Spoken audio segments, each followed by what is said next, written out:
Hey everybody, welcome to the Jim Masters Show Live Entertainment Lifestyle Talk Show series. Hope everybody's doing well. And look on your screen. Look who is my special guest on this episode of our incredible Entertainment Lifestyle Variety Talk Show series. Leland Sklar, music icon, legendary electric bassist, session musician, and so much more. Joining us live and direct from his beautiful home. We were just having an incredible conversation about this, that, and the other thing. And we were talking about architecture. I studied architecture before I went into the crazy world of television and radio and broadcast media. And he's positioned in a beautiful spot of Pasadena, California, where you will find they have filmed a lot of on location spots for some of your favorite TV series and movies. They use a lot of the homes in beautiful Pasadena, which is sort of northeast of Los Angeles. And when I was there last on a TV shoot, we went driving around looking for the houses that were used on a lot of the TV shows. And of course, then we went over to North Hollywood, Studio City, and we saw the Brady Bunch house as well. But he is positioned there in a beautiful area, historic area of Pasadena, California. He's going to join us live in just a second here. It's really an iconic music industry veteran. He has worked with some of the best in the business, currently with the immediate family. Now, what's really amazing about this today, gang, is he and I have been working on this episode together jointly for a couple of months to put it together with my crazy schedule, as you guys know, in television, radio, always here, there, and everywhere. And his schedule, too, he's so busy. And he just literally landed not that long ago from France. His luggage is still on the floor. And then in like a day or so, he's going on the road and is touring with Lyle Lovett. Of course, he's worked with Lyle Lovett. He's worked with Neil Diamond. He's worked with the greats, Phil Collins and Carole King, James Taylor. I mean, you name it, all of them. And also Mike Post, who's responsible for a lot of the music for a lot of your favorite television shows too. We're going to talk about some of that. I'm excited about that, being a TV guy, that he's on like all of Mike Post's TV themes and so much more, movies and everything else. But he is joining us live and direct from beautiful Pasadena, California. Folks, I see a lot of comments here, and that is absolutely awesome. We call that our Lovety Squad. If you're joining us for the first time, welcome. It's good to have you here. So what we do is during the show when it's live, and we've done, believe it or not, over 700 shows live 7 days a week since we launched this monster back in April of 2020, playing off my professional work in TV and radio. Almost 700 shows. It usually takes TV series like 10 years to get to that point. And during that time, we open up the JMS live chat room. So you can chat right now amongst each other in our JMS live chat room right now when you subscribe to our YouTube channel. So if you subscribe to Jim Masters TV, which is the YouTube channel that you're watching right now, subscribe to that channel. You have the opportunity exclusively as a gift to the subscribers to chat in our chat room. You can say hi to each other, which a lot of our Lovety viewers do. Hi to us as well, me and Leland. We'll see some of your comments as well. You could also do super chat, super emoji, super stickers. All of that is available. That helps support our series too. But you can do all of that when the show is live in the exclusive JMS Live chat room. When you subscribe to the YouTube channel, there it is right there, Jim Masters TV. When you subscribe, really important, don't forget to click that notification bell. There's a little bell icon on our YouTube channel. Click that bell because the bell allows you to get notifications when we do all kinds of special episodes, pop-up shows, special guests, and so much more. So look for that button right there on the YouTube channel, Jim Masters TV. Make sure you do the subscribe, and then make sure you give this episode and all the episodes you enjoy a hearty like, and leave a comment. Drop a comment underneath the episode on our YouTube channel. We would absolutely love that. Really, really cool. Hope you guys are doing well. As you know, this is the place to come for entertainment, information, education, and lots of inspiration. That's what we've been doing since we launched this series here on the show. Extraordinary guests coming up. Just a little programming note. We have a 90s chart-topping R&B artist, gold record-selling artist, Tara Kemp, joining us this week. Melissa Manchester is joining us over the weekend. John Davidson. Yes, he's making a return next week. And you know who else is joining us? The one and only Tony Orlando. He's here on the Jim Masters Show live exclusively next week. Check out the episode with Lucy Arnaz recently and so many others. Melba Joyce, we had her recently, jazz legend, and lots more. Check out all these great episodes with the guests that come in from Broadway, Hollywood, television, film, music, stage, culinary arts, and everything in between. Lots of comments coming. There are almost 90 comments already here. Thanks for the love, the enthusiasm. We love each and every one of you. Now, it is time to welcome a music legend. Now, he's very humble about it. He, probably people say to him, music icon, music legend, everything else. He just does his thing. You know what I mean? He's Leland. He does his thing. But we know that he really is, he's left and continues to leave an indelible mark on the music scene. Electric bassist, session musician, was a member of the Los Angeles-based instrumental group, The Section, who served as the de facto house band of Asylum Records, and were one of the incredible creators of that soft rock sound prevalent on top 40 radio in the 1970s and the 1980s. And besides appearing as the backing band on numerous recordings by artists such as James Taylor, Jackson Browne, Carole King, Linda Ronstadt, the Section released 3 solo albums of instrumental rock, both in the Section and separately. Leland has contributed, listen to this, he's contributed to over 2,000 albums, 2,000. And growing as a session and touring musician. He has toured with James Taylor, Phil Collins, Toto. You love the song Africa, right? Lyle Lovett, which he's about to leave to go on tour with as we speak. So we were able to get him before going on that tour, and many other major acts too. He's also been recorded on many soundtracks to motion pictures, some of your favorite motion pictures, and countless television shows as well. He was born in Milwaukee, Wisconsin, and we're going to talk about his background. And believe it or not, he was inspired to take up classical piano from watching Liberace on TV. We're going to talk about all that and so much more. As, of course, you guys know, he's had an opportunity to be a part of numerous bands over the years, too, like Mike and the Madmen, and the Percolators, the Brimstones, the Dorados, and so much more. He's currently with, of course, the immediate family. I'm going to talk about that as well. He worked on the Phil Collins album, No Jacket Required, and toured as part of Collins' band on the No Jacket Required World Tour as well, and been a part of many, many other albums, and also the Final Farewell Tour, and so much more. If you really look into his incredible background, it's extraordinary the amount of work that he's done in this industry. He's also toured with Peter Asher and Veronica Sanson, Tracy Chapman, Van Dyke Parks, Judith Owen, and on and on and on. It's really extraordinary. And this is just the short list, folks. He even created a top 10 list of his favorite songs of all time for Spotify as well. And he's also been a part of the annual bands assembled in the support of the We Write the Songs event, sponsored by ASCAP and the Library of Congress in Washington, and the pre-show for the Grammy Awards. Recently, he was also performing in concert with James Taylor and Carole King in CNN's documentary, Just Call Out My Name. That's the short list, folks. He's also an author. He's also an artist.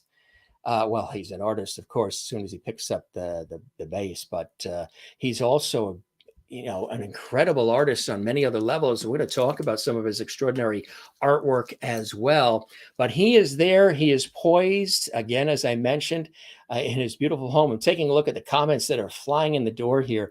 Thank you very much, gang. You guys are truly the best. We really appreciate you. My name is Jim Masters. This is the Jim Masters Show Live, and we welcome you. Join me in welcoming truly a music icon who's been doing it. It's going to be hard to calculate this, but he's been doing this for 60-something years. Over 60 years he's been doing it. And it's really, really cool. And it's really, really extraordinary. So without further ado, I can talk about him left and right until it's tomorrow, because there's so much to say about him. But why don't we welcome him to the show? And he's probably turning red from everything I just said, but here he is. Leland Sklar. I know, Mr. Humble. Jim.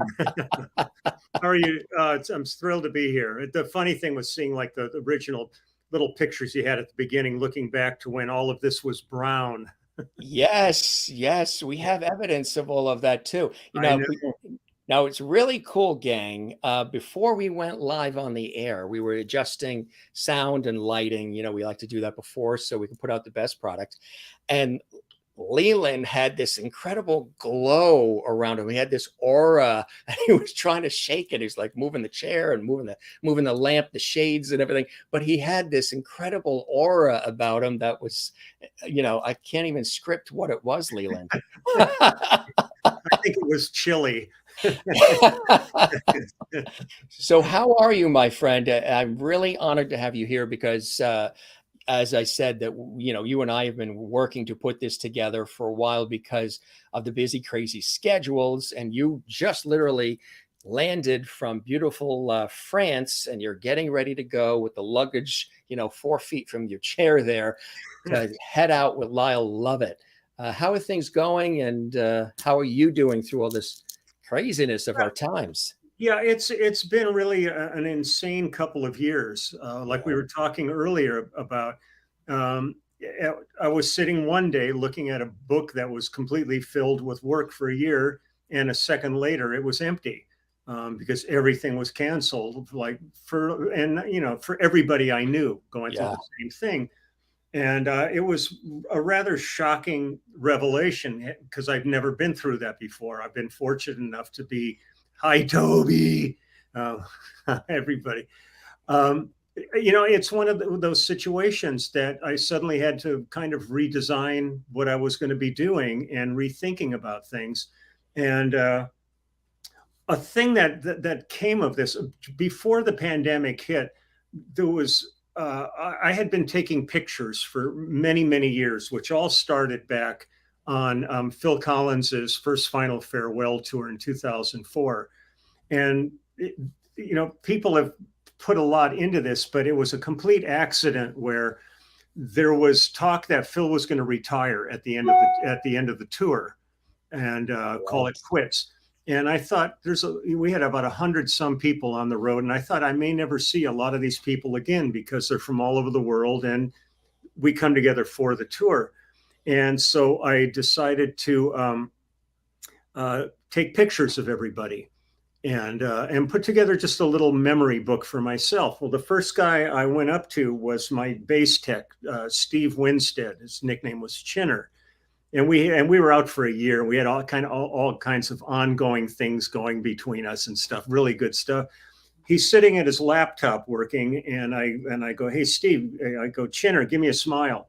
And he's typing away and he just goes, And I take a picture of him flipping me off and I go, "Oh, this is kind of cool." So I went and I got everybody, Phil, his manager, caterers, truck drivers, band members. I see that all the time on the highway for some reason. I see that same gesture on the highway. This was met with love. Yeah, levity. and I took about 100 pictures or so and I put them away. And then when I went on the road a couple of years after that with Toto, I did the same thing with them. It took on a life of its own. And at this point, I have over 11,000 photographs of people, kind of you name it, I got them. And it's not just celebrities, it's the man on the street, the woman on the street. So as soon as all hell broke loose and work ended, I got together with a friend of mine who does fine artwork. And we put together a book called Everybody Loves Me. And it's 6,000 photographs of people giving me the finger. And, as a matter of fact,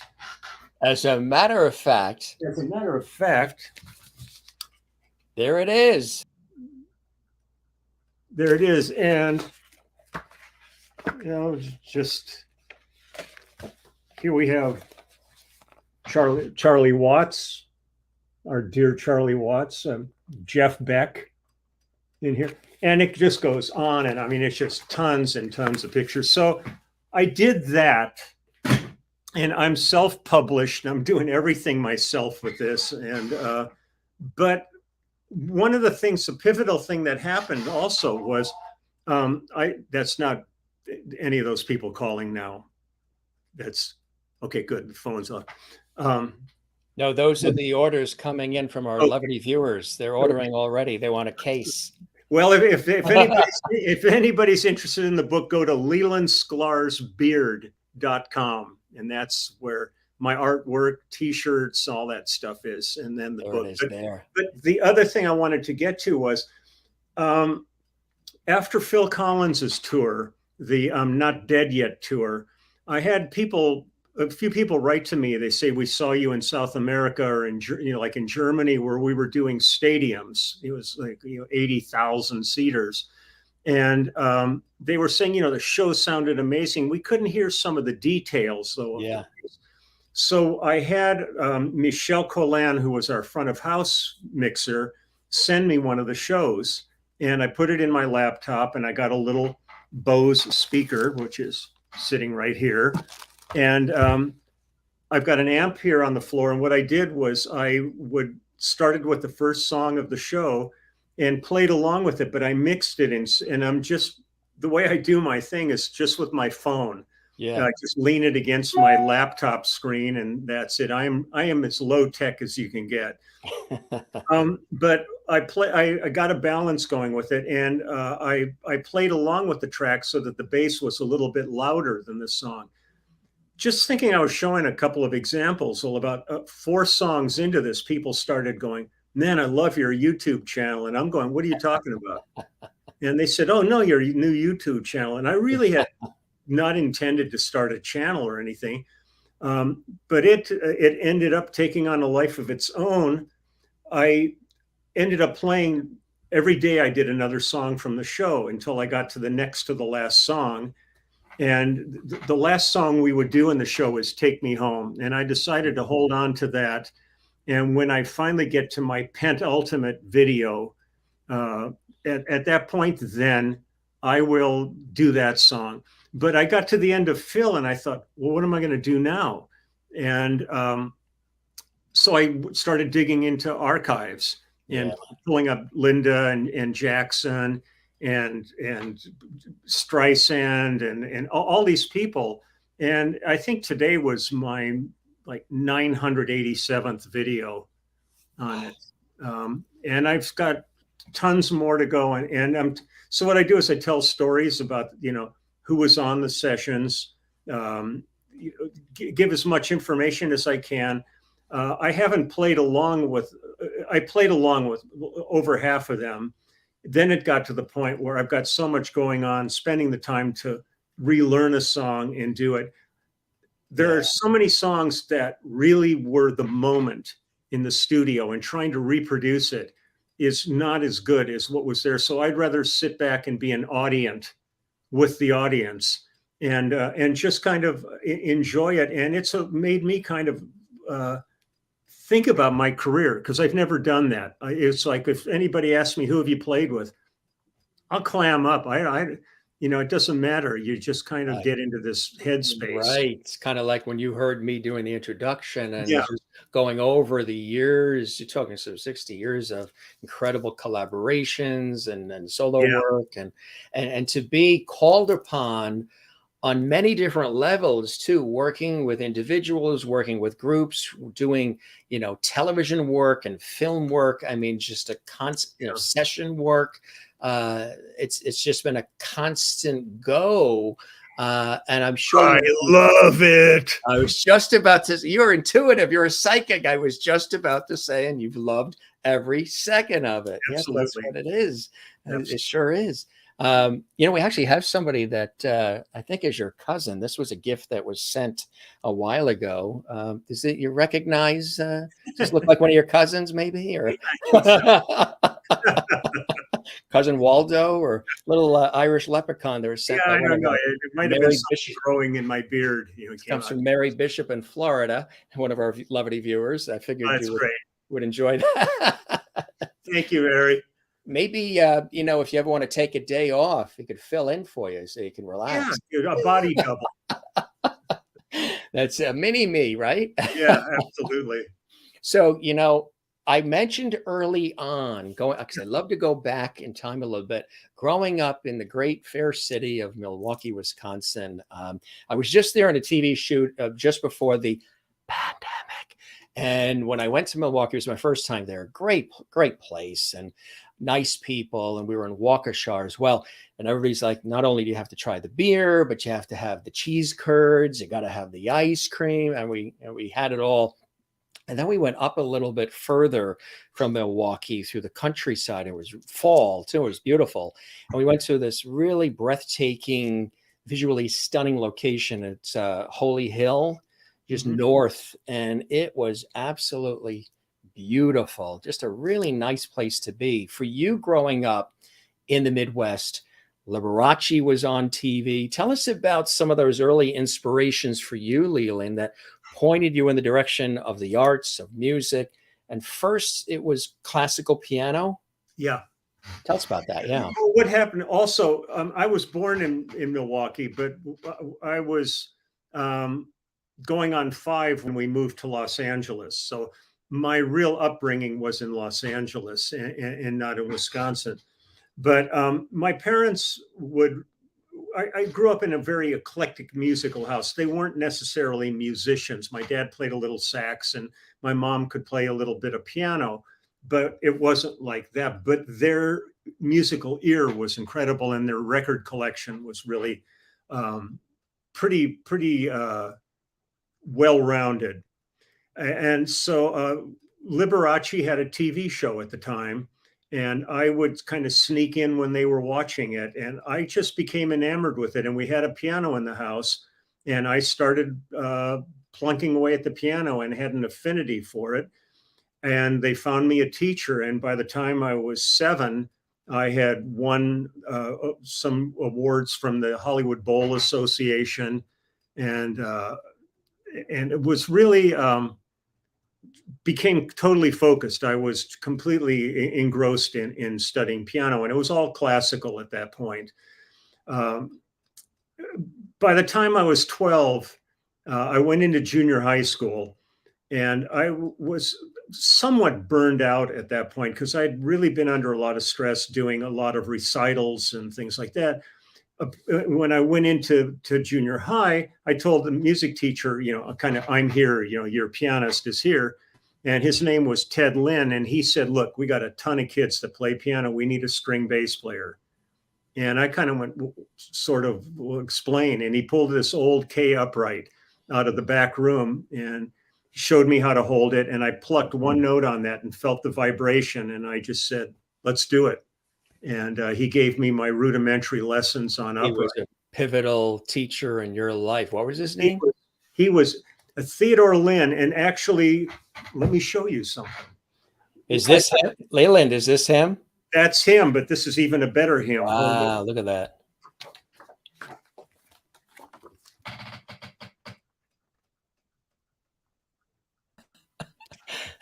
And I have to usually don't see the teacher doing that. You usually see the students now these days doing the teacher. He had cancer and we hooked up just before his passing, and I went out to lunch and hung out with him, and he was an absolutely every interview I've ever done, I always cite him as one of the most important people in my musical life. And I can never undervalue what teachers do in our lives. A great teacher can just change everything in your life for you. So you made sure, I guess, that you relayed to him the impact he made on your life, huh? Oh, absolutely. We cuddled. We got in the mud together and rolled around, and everything was. No, he's fabulous. And, do you have any video of that, or we won't go viral? No, he was such a delightful man, and I just was so thrilled to get together with him again. That's great. And I was really heartbroken when he passed, but he lived a really exemplary life.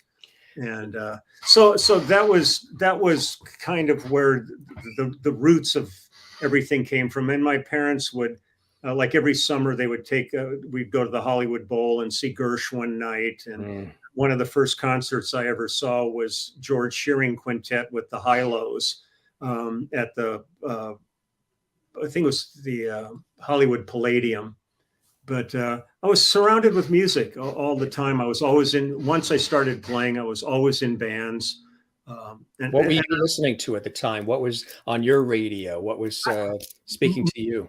Mostly, I was still classically driven, but being in junior high and high school, I was well aware of everything, but I wasn't like a big Elvis freak or anything like that.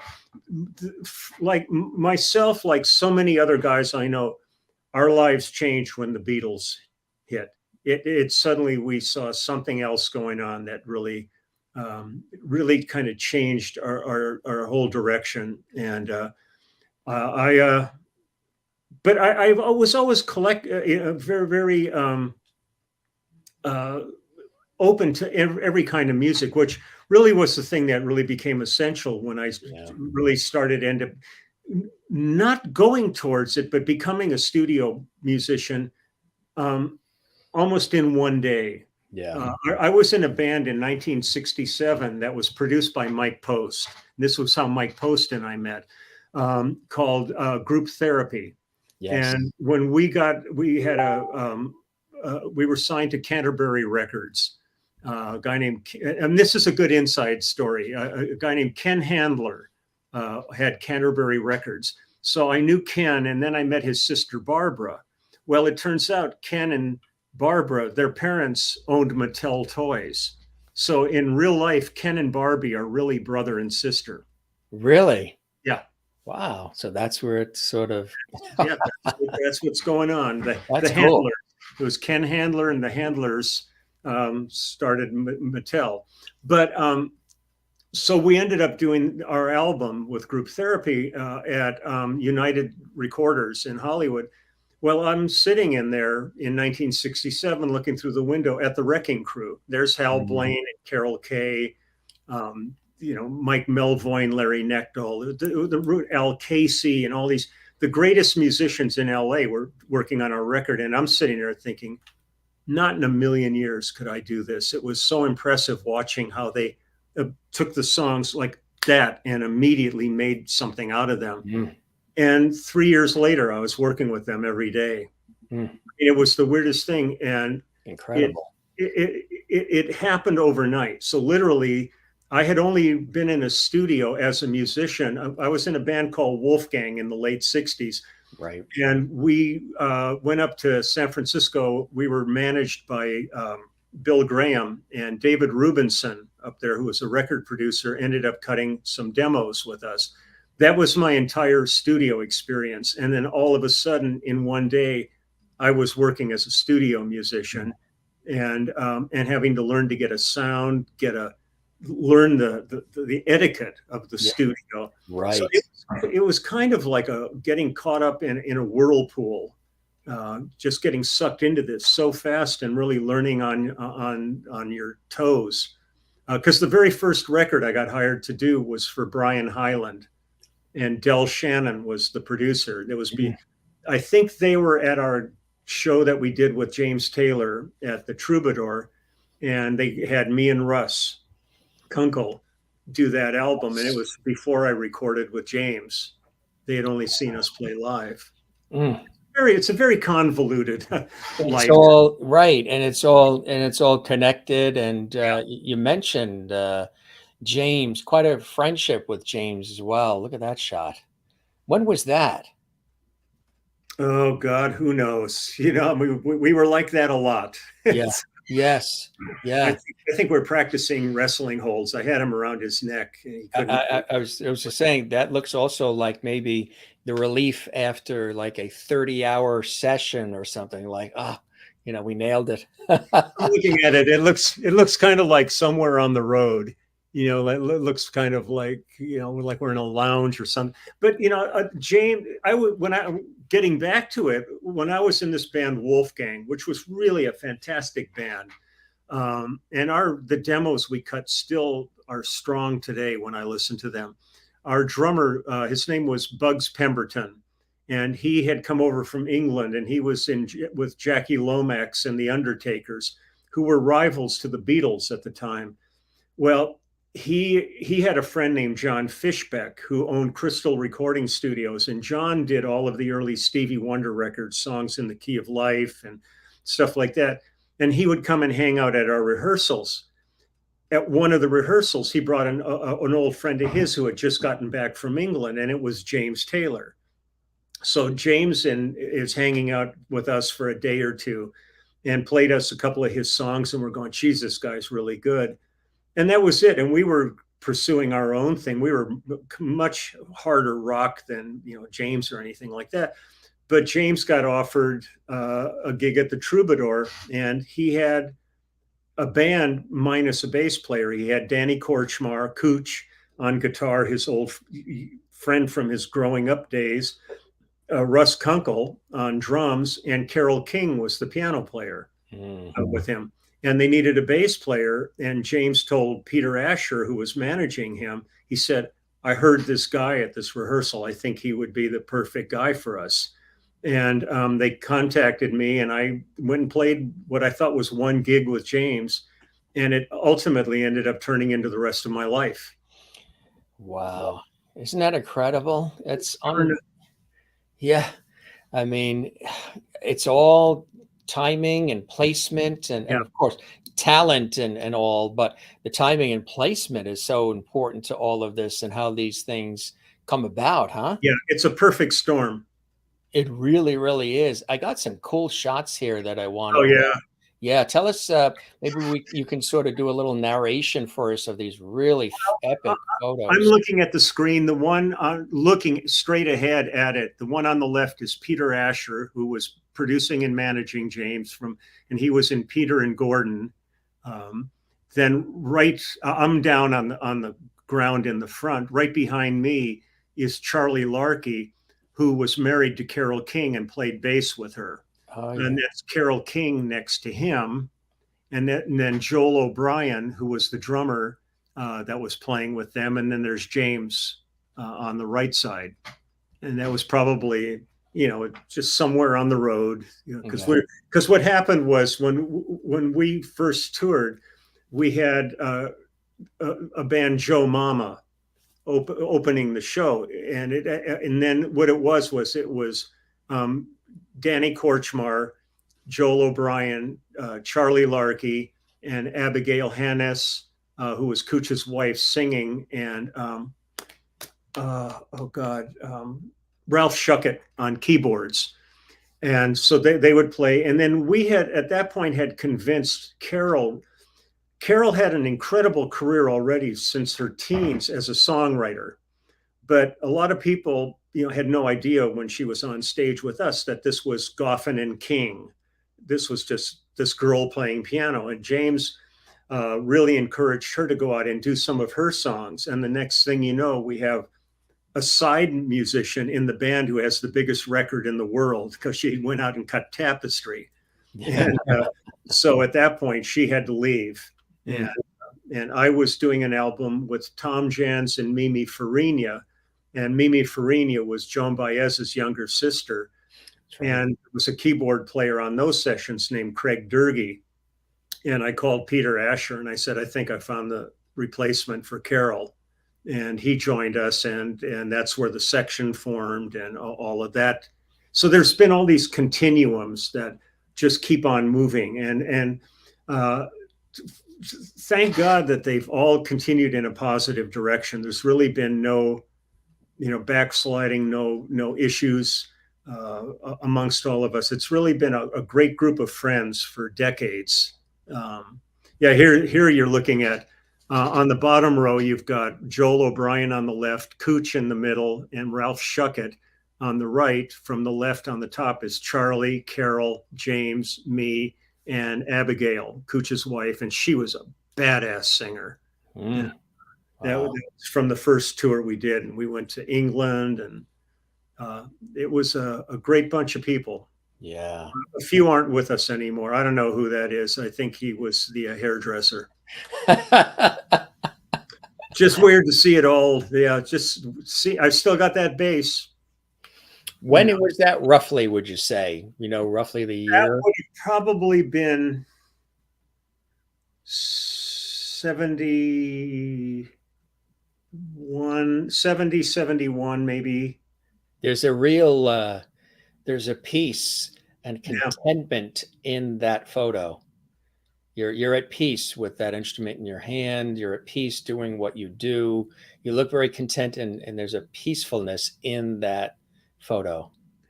It was a great time. I really so loved that period of our lives, and that's the bass I used on Doctor My Eyes, on Billy Cobham's Spectrum, on the early James songs, and I've still got. And it was really funny. We just got together recently when we were in the studio with the immediate family at Jackson Browne's studio, and I had that bass there, and Jackson decided for a big fundraiser to recut Doctor My Eyes.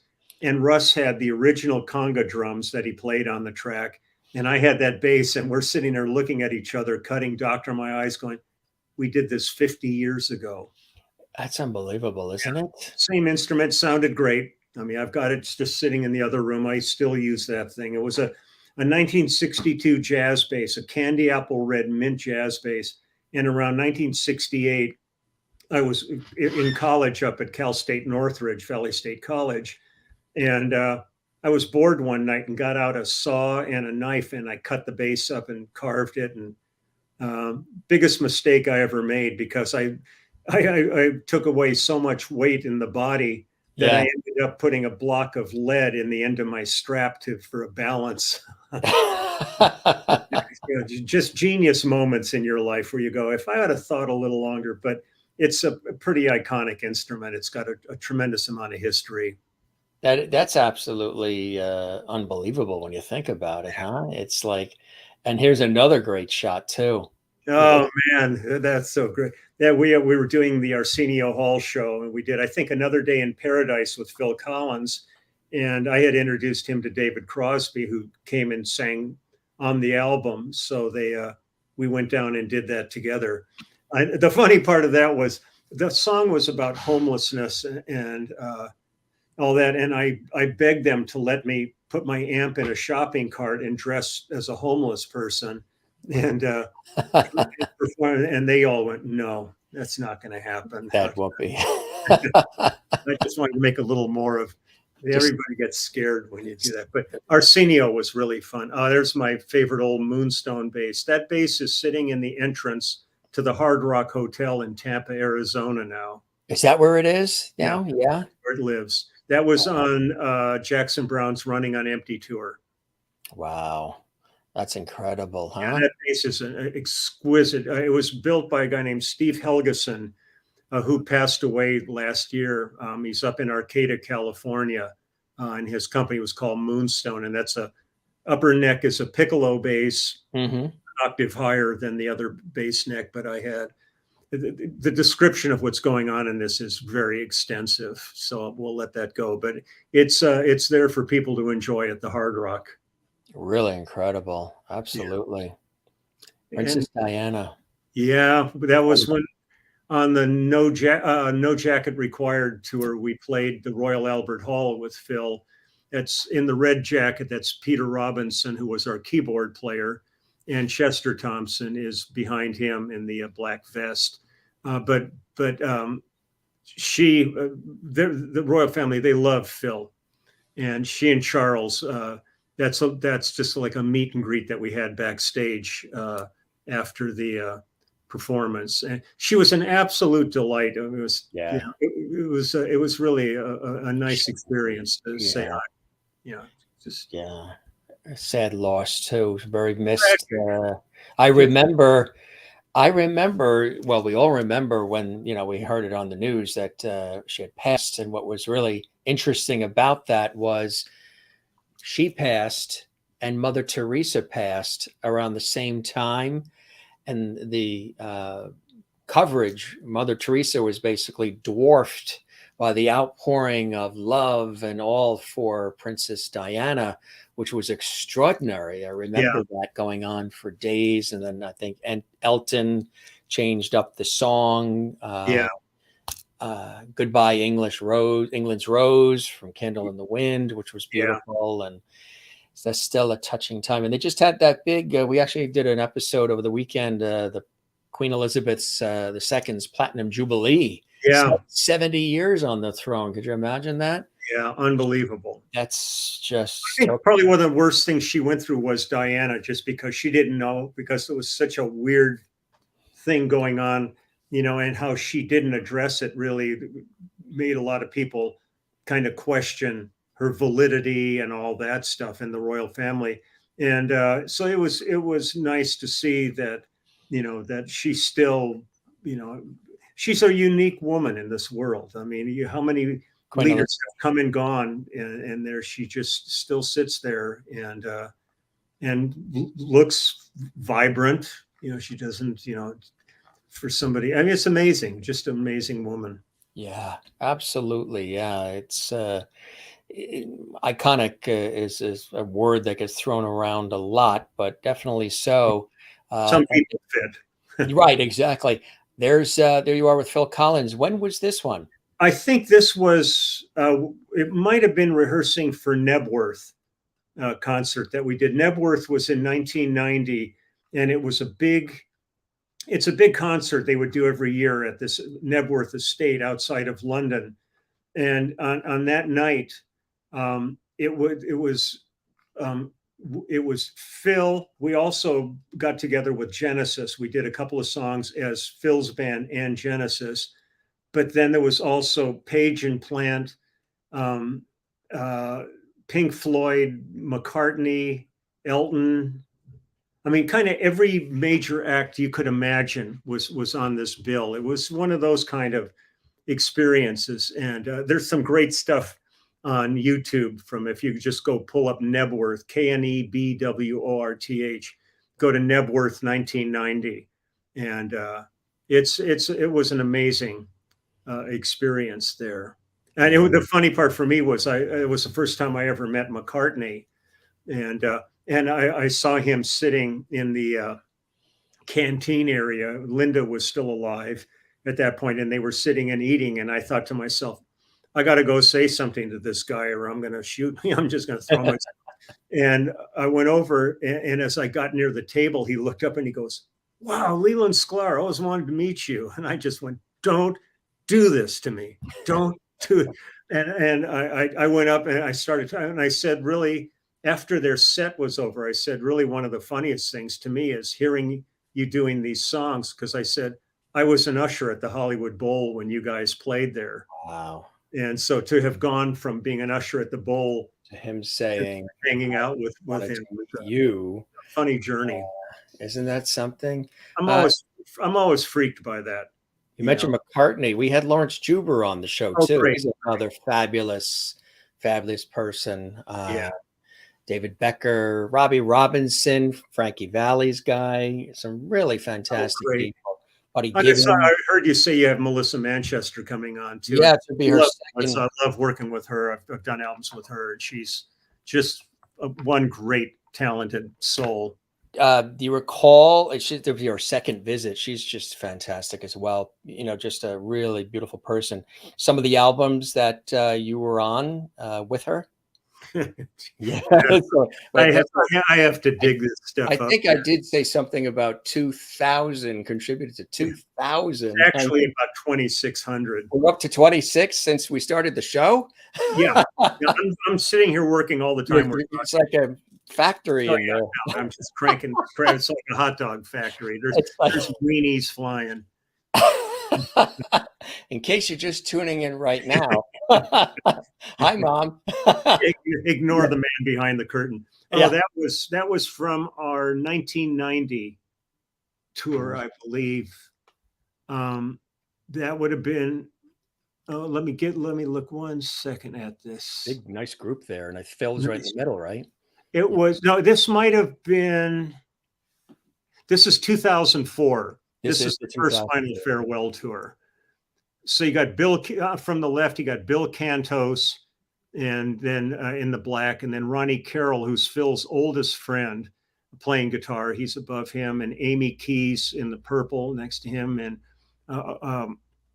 Arturo. God, he was our trombone player, and then he had to leave after this to go to work with Neil Diamond, Connie Jackson down on the floor, and Daryl Sturmer next to Phil in the middle, and Harry Kim, I don't know, some hairy dude in the back, and Luis Conti and Chester Thompson and Gerald Albright and Brad Cole, Lamont Van Hook on the right side. I'm just playing. And the thing that's going to be fun is Lamont is on Lyle's tour. So we're going to be back on the road together. But this was a great band. That's a great, yeah. So that was just a backstage, get together. And this was Carole was just inducted into the Rock and Roll Hall of Fame. And it's Carole King and Russ Kunkel and Danny Korchmar and myself. And she asked us to come back, and we did You've Got a Friend with her. Amazing. I love Carole. Carole is just a force of nature. She was, I saw her, I was in the audience with a couple of friends because I mentioned my long affiliation with PBS television. And there was a special that they created, and we were at the theater and putting it all together and everything. And she was just unbelievable. Just, to chat with, and she was funny and rolled with everything. And she's real folk. Exactly. You know who was too, and we just lost her in January, and she was actually a very dear friend of me and of my family, was Ronnie Spector. Yeah, that was so heartbreaking. Yes, 78, and very close to our family, and some real iconic people who just do their thing. They just do their thing. Immediate family, of course. Troublemakers, all of them. Troublemakers, right? I wouldn't buy a used car from any of those guys. And it's a great group too of a lot of years of talent put here. Tell us about how this all came together, and because you guys just meld beautifully. I'm a fan of your work, individually for years, but also with the gang. Tell us how this all came together. Well, it's been, I guess, maybe 5 years now, or I'm really hard to keeping track of dates. But Dan, from looking at this from my standpoint, it's Russ Kunkel on the left, Steve Postel next to him, Danny Korchmar in the middle, Waddy Wachtel, and then myself. Well, Danny got offered a record deal from a label in Japan called Vivid Records to do a solo album. And his kind of assumption was that we would, the guys, we'd all be busy and stuff. But he took a chance, and he called me and Russ to see if we would be available to do this record. And the window he was talking about was perfect. That week we were off. And Danny had been living back east, and he moved back out to Los Angeles. And when he moved here, he hooked up with Steve Postel. They lived pretty close to each other. And Steve was always coming up with all kinds of interesting gigs and stuff. And he invited Cooch to do some of those with him. So when it looked like Cooch was going to do an album, they started working together, doing pre-production and getting things organized. Jackson Browne let us use his studio in Santa Monica. And Waddy was still on the road with Stevie Nicks, who he's actually out with right now. But he was going to, we had, I think, 4 days in the studio, and he was going to be back on the 4th day. So it started as a Danny Korchmar project. And when the label wanted to know what to call it, Cooch said, well, look, at these guys are like my immediate family. So let's just call it Danny Korchmar and the Immediate Family. So the first Japanese record we did is listed like that. Then after that, we got a deal with Quarto Valley Records here in Los Angeles. And it became a band. So we just became the Immediate Family. But literally, Cooch and Russ and I have been playing together kind of constantly since 1970. So there's a ton of years between us. Waddy came onto the scene about 3 years, I think around 73 or 4 is when we started working with Waddy also. Waddy and I first met doing, oh God, who was that? I'll remember. I'll call you later. You want to phone a friend? It was one of these things. It's this thing that just fit together perfectly. And I remember being at a NAMM show a number of years ago, and this guy came up to me and he said, "You're going to work on my record," and it was Steve Postel. Wow. And I ended up working on a couple of albums with him. And so he's like the youngster in the group. I've known him about 14 or 15 years now. But the thing that's remarkable to me is in all the years that we've been together, we've never had words between us. Everybody's gotten along great. It's better than almost any friendships I've known. We just absolutely love each other and just love playing together. And we're about 95% finished with a new album right now. That we're about to hand it off to Nico Bolas, who mixed our last album, and he's going to do this. And Denny Tedesco, who did the Wrecking Crew movie, they're almost finished with a documentary film called The Immediate Family, and it's all about us. And that should be out hopefully first quarter of next year. That's incredible. So, I mean, the pandemic caused a lot of not grief, but it just caused a lot of stop and go, because there was a lot of people who were going to be interviewed for the documentary film that were uncomfortable with the idea of a film crew coming to see them. Yeah. And so they were holding off until things got a little bit better. But I've seen a rough cut of it now twice, and it's kind of blew my mind. Did it really? See I'm used to being the guy interviewed about so-and-so, not the guy that is the so. I am a so-and-so, but but it's really fascinating, and just some of the things that the people they got being interviewed in this and what they've said is really touching. And it's exciting to me. We're all thrilled with this, and we're going to start playing in November. We got gigs starting then because Russ and I will be. Oh, that's fantastic! Lyle and stuff, and so there's lots going on. You know, I mean, the thing too that's great is there's a lot of bands that are the age that we are, because we're all the band except for Postel. We're all in our 70s. You know, I mean, and most of the bands that are out at that age are nostalgia bands that are like doing their hits from the 80s and 90s and so, where we're actually writing and creating all new music. This is, we're not looking at past laurels at all, but the band is still moving in an incredibly aggressive forward motion. And it's so much fun because these guys are just such great people to be with. Waddy and I feel like a brother with him. Yes. I could imagine that's what happens. It becomes, you're like family, right? Yeah. Yeah. And that's why it's a perfect name for this group, because we really are like the immediate family. Exactly. Which is a great, it spells it all out. Look at that shot. That's awesome. That's from a Toto tour. I can tell by the green drum that's Simon Phillips's kit. Now, what was it like working and touring and recording with Toto? I mean, iconic band from the 80s forward, Africa, and all these great songs. The thing is, I knew all the guys before they were even Toto. I mean, I had done lots of records with Jeff and Luke. I had done one of Steve Lukather's first sessions when he was, I think, 19 years old. It was a very mixed feeling going on the road with Toto.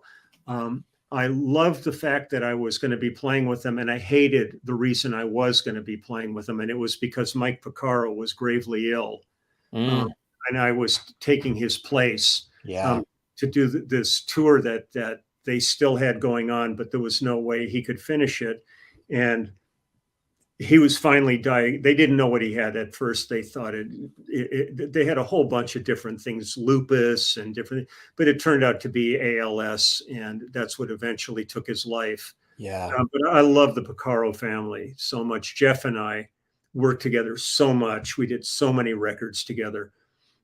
So when Mike called and he said, "Could you do this?" And I was in the middle of finishing up a Steve Lukather's solo album, and Luke said, "Is there any way you can do this?"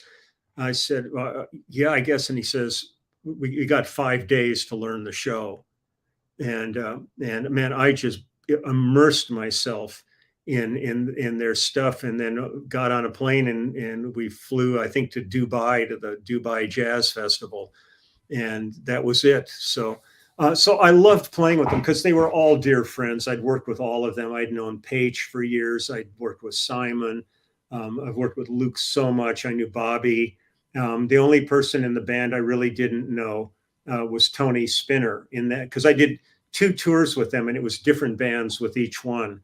On the first tour, it was Bobby Kimball singing, and then it was Joe Williams on the second album, and it was Shannon Forrest playing drums on the second tour, and Simon on the first, and Paige and Steve Porcaro were back for the second one, where Greg Fillinganes was on the first. So I kind of got the best of both worlds to see these incarnations. The constant was always Lukather, on it. But I loved working with the guys. I mean, I would do it again in a second if the opportunity came along. But but we're all really good friends and stuff. And it's just I pinch myself every day at how fortunate I feel at this. I've worked really hard, but I've had really great opportunities come along, and I just I really love the community of musicians. Absolutely right. It's a unique, right? Exactly. Close-knit group. The section, which was really in the beginning before all of this, you guys are noted and quoted as really being one of the pioneers of sort of that soft rock 70s West Coast kind of sound. Yeah, tell us about that. The development of all that. That's cool. Well, it was a strange thing. I mean, it was, LA was so magical during that period of the very beginning, late 60s into the 70s, where you had, the whole Laurel Canyon scene, and like Russ Kunkel's sister-in-law was Mama Cass Elliott. His first wife was her sister.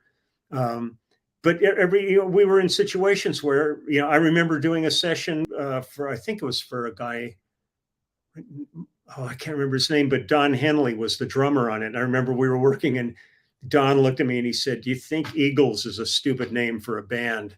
And I said, "I thought Beatles was a stupid name for a band."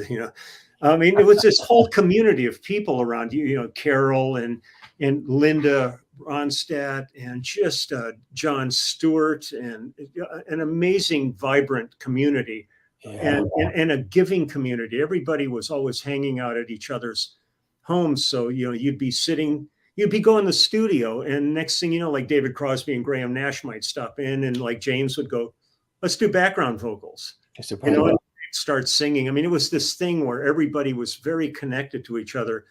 So when we started with James, like I said, it was Russ and Cooch and myself and Carole. But when Carole left, Craig came in. Well, when we were on the road opening, or playing with James, he really wasn't excited about doing sound checks. He did sound check, and then he went off and did what he did. So we were all so horny to play that we just jammed constantly. And at one point, I think it was either Peter Asher or Nat Weiss, his partner, asked us to listen to a tape, and we listened to it and we went, "That's great. What's that?" And they went, "That was your sound check." Wow. And Peter went and he got us a record deal with Warner Brothers, with Joe Smith. Yeah. Well, I think the real problem we had was the music we wanted to do was like rock fusion, right? Instrumental. And I think the label signed us hoping they would get like the Eagles or Poco, or because that was the lineage they were looking at, was that we had crafted those sounds. And so I think when they heard our album, I think they were just kind of like, "What the hell are we going to do with this?" So we did 2 albums with Warner's, and then we did one last one with Capitol. And at that point, David Lindley had joined up with us too, playing live. and it was on fire. It was so strong. And we went out, we spent a month on the road opening for Mahavishnu Orchestra. And it was during that period that I became friends with Billy Cobham. And he called me and asked me if I would come to New York. And he said he was going to do a solo album, which turned out to be Spectrum, which became one of the seminal rock jazz fusion albums of that era from 1973. With and the craziness is when I was in the band Wolfgang, our manager, the local manager, also managed a group called Zephyr, and Tommy Bolin was the main guy in Zephyr. And when I showed up to do Spectrum with Billy Cobham, Tommy Bolin was there playing guitar on the session, and we hadn't seen each other since our Wolfgang Zephyr days. So, I mean, again, this stuff it's just this big kind of rolling continuum that just goes on. And I always, like when I do clinics, I don't do that many, but I'll occasionally do a master class or a clinic. And I always tell people, never say no. If someone calls you for something, it may not seem like the greatest offer you've ever had, but you never know what can happen. And I've had situations where I've taken on something and maybe the project itself sucked, but I met somebody at the course of that who became a pivotal part in another direction of my life. So I was try to encourage people just to go for it. You can always say no the second time. If it's something that sucks and they call you again, you say, no, I'm not interested. But go check it out.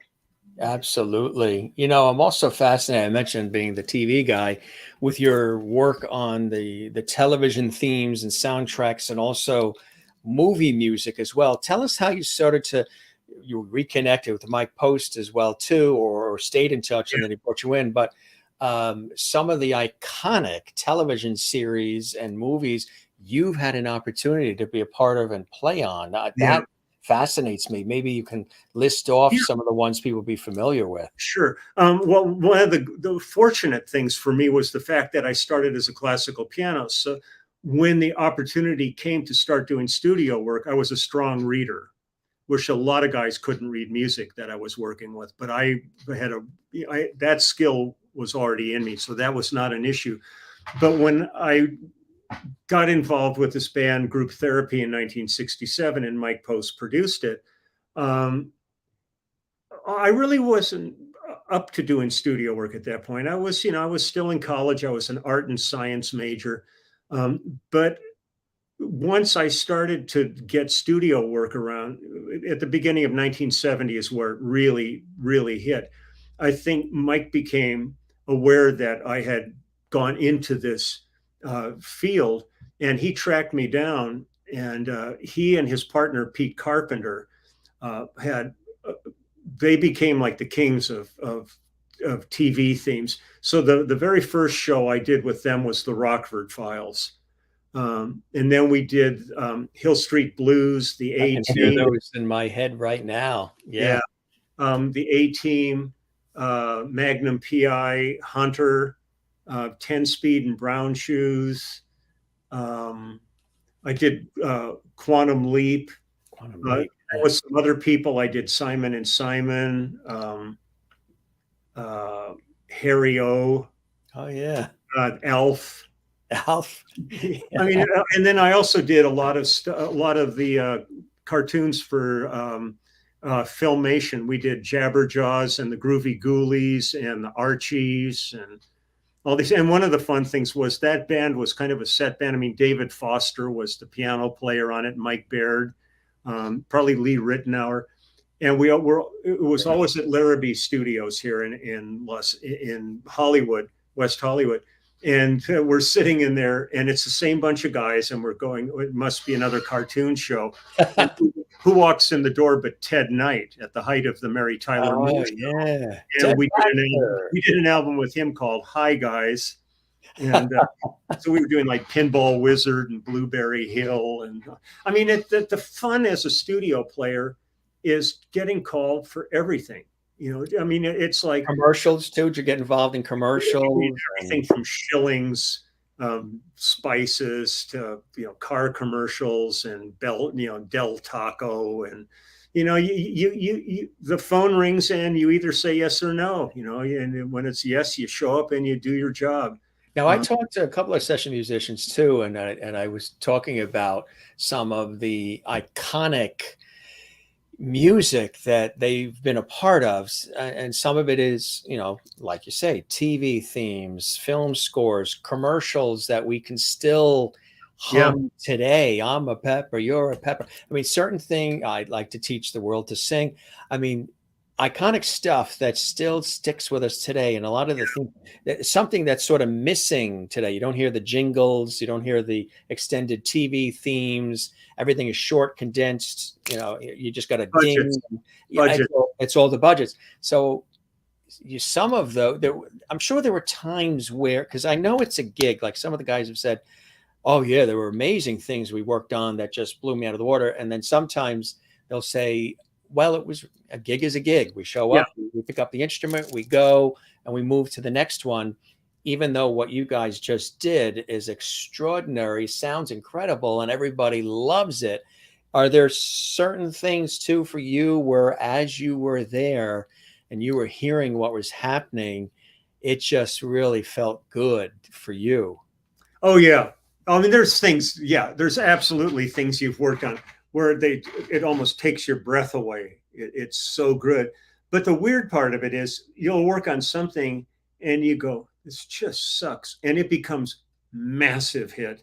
And something else you've worked on that you thought was just the greatest thing you ever worked on, and it never even got released. I mean, the quality of the music isn't necessarily, indicated by the success or failure of it. But there are times where you're sitting there and you're hearing, I mean, I'll tell you a great moment, and I wasn't really a part of this. I was indirectly. In 1985, we did the Grammys show at the Universal Amphitheater with Phil Collins. And I think we were going to be performing Susudio. So we did our rehearsal and finished that and packed up. And then the next artist came up and she did her sound check. It was a brand new Whitney Houston. And we're all sitting there and she sings her song. And everybody, the janitors, everybody gave her a standing ovation. Oh, yeah. And her talent was so profound. And just to be in the room and hear that, you just kind of go, holy crap. What are we hearing here? Yeah. And we were, you felt privileged to be in the same room with her, and then it just breaks your heart, the life story that took place with her. But man, when she was this squeaky clean, fresh, new singer on the scene, she was just unbelievable. Yeah. And every once in a while you find yourself in a situation where you walk in the studio and something happens and you just there's a guy named Walter Murphy, and he did he had a big hit with it was a classical piece that he made into almost like a disco piece. But he did a lot of writing along with Mike Post on the TV shows. And I think it might have been a Hill Street Blues episode. But he orchestrated a version of When You Wish Upon a Star. Oh, yeah. And they brought in a studio singer who sounded just like the guy who did Jiminy Cricket. And this arrangement, though, was so exquisite that we cut it. And at the end of it, the whole orchestra stood up and applauded. For it. It's one of those things you're kind of getting goosebumps. Yeah. What is happening. And, these things do happen. And there's other times where you're in the studio going, get me out of here. When is it gonna... You're going to give it your very best because that's what you do. But, you just go, who the hell got this person a record deal? It's just, so it runs the gamut, and there's times in my life where I can find myself slightly jealous of guys that manage to be in a hit band. And when I look at Flea and Chili Peppers, and I kind of think, I like Flea's a friend, and he can do anything he wants, but basically all he has to do is Chili Peppers songs for the rest of his life, and he's rich and famous. And I think every time I go to work, I have to join a new band. I have to come up with new ideas and stuff. but I kind of wouldn't give that up for anything. I've always really, I love the challenge. Yeah. And we just finished, like we just finished 2 new albums with Susanna Hoffs from the Bangles, which is really good. Just finished doing Brett McKenzie from Flight of the Conchords out of New Zealand. Um, there's always new stuff going on. I've got, and since during the pandemic, I had never recorded at home before. And during the pandemic, I set myself up and I end up doing a few songs a week for different people's projects. They just send me files and I do it. Is So it a lot of it happening out of the home studio now? The way the yeah, technology's changed? yeah, there's still, there's still a certain trepidation about being in the studio with a bunch of people. Yes. Most of the studios are being pretty good about COVID protocol Yes. and everything, but but I mean, I had both my shots, both my boosters, and I still got COVID. Yeah, I know a lot of people. I mean, but having had all that stuff, I had a cough for a day and a half, and that was it. Yet, just recently buried another friend who didn't believe in vaccinations and got it and died. So, when it comes to going to the studio and stuff, you're still, thinking about this. I'm anxious about the tour. I mean, it's going to be a lot of us on the road and stuff, and I'm sure they're going to have quite a protocol. Yeah. So we'll see. It's a day by day. It's a day by day, right? Exactly. And you'll be flying from place to place. No, we're bus. It's the bus. We're bus. Yeah. We are. It's the peanut gallery, man. We're going to be jammed in probably 2 buses because there's about 15 of us. If those buses could talk. Oh yeah.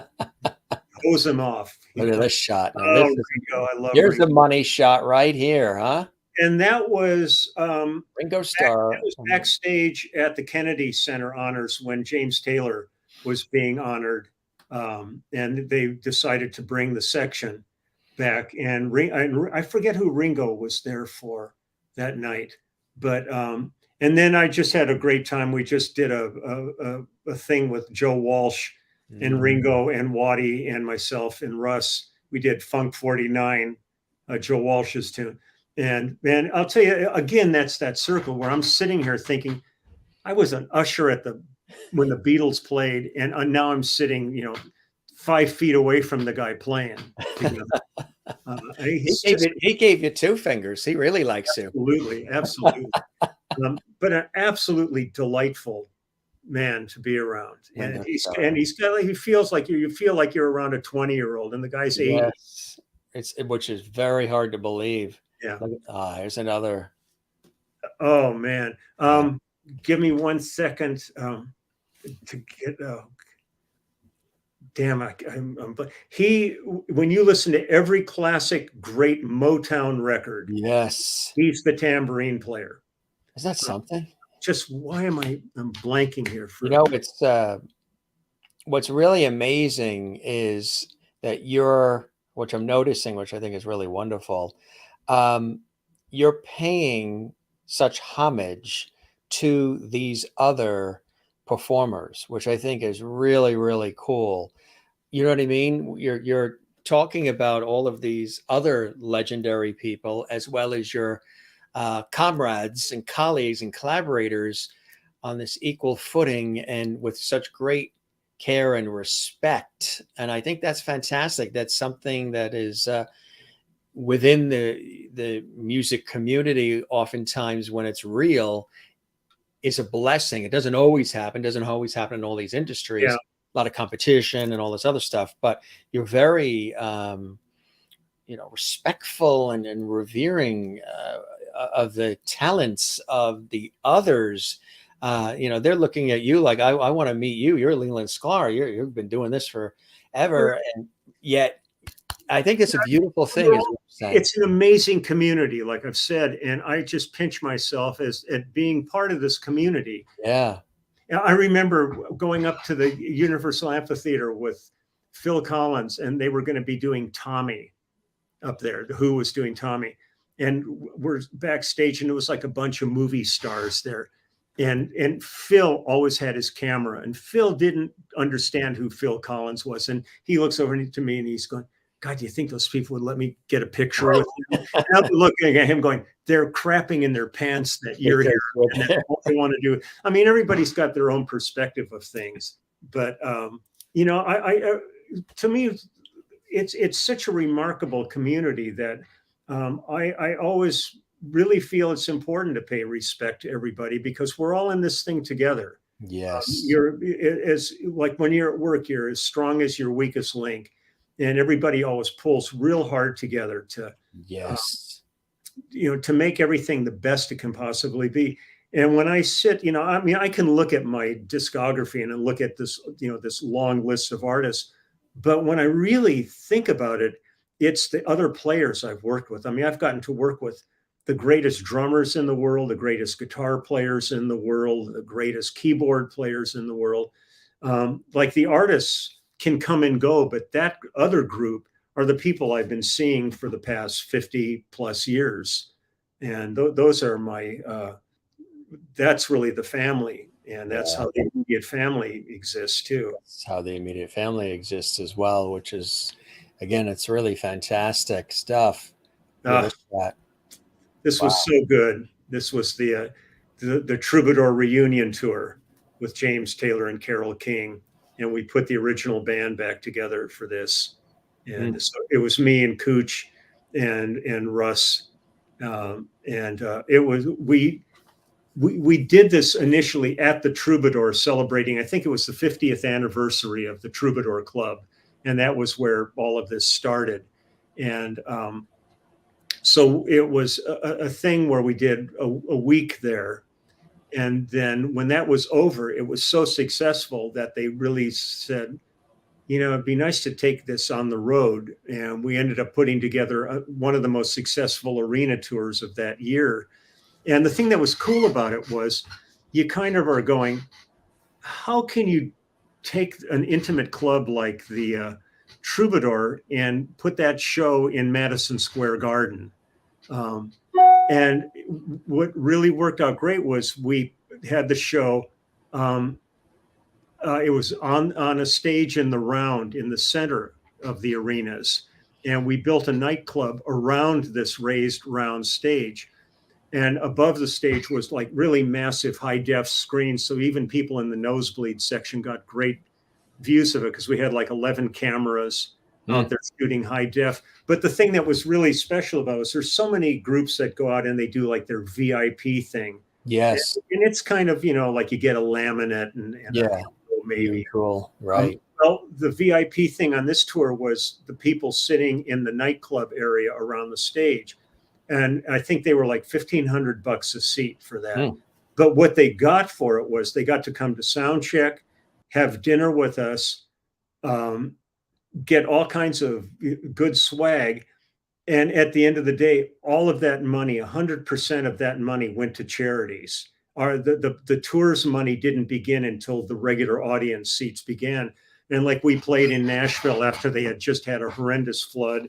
So they donated all of those proceeds to the people that were handling flood relief, going to homeless shelters and stuff. So it was really nice to see something where most people treat it as an extra way to pick up some cash on the road to actually turn it into something completely viable and helpful to each community where we played with that.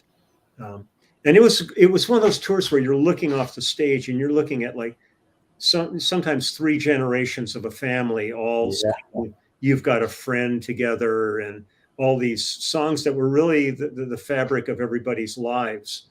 Yeah. It was an amazing, there's the old adage that you can't go home. Well, we actually got to go home, and home was really cool. Yes, right, exactly. That's just a good way to look at it. I love that. And that's so true because, you know, especially when you're on the road so much. Look at this shot. Oh man, that's when we did the running on the Dr. My Eyes recut over at Jackson's studio. We thought, what a bunch of punks.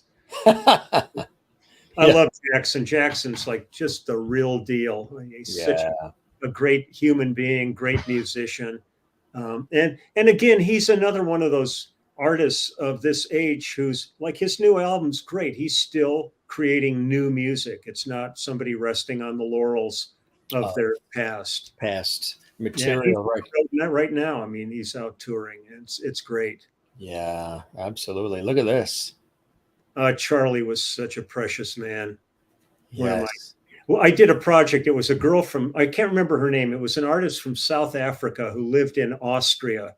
And so they decided to do this album. I was the only bass player, but they had 3 different drummers on it. It was Simon Phillips and, oh God, it's been a long day. I'm trying to remember names.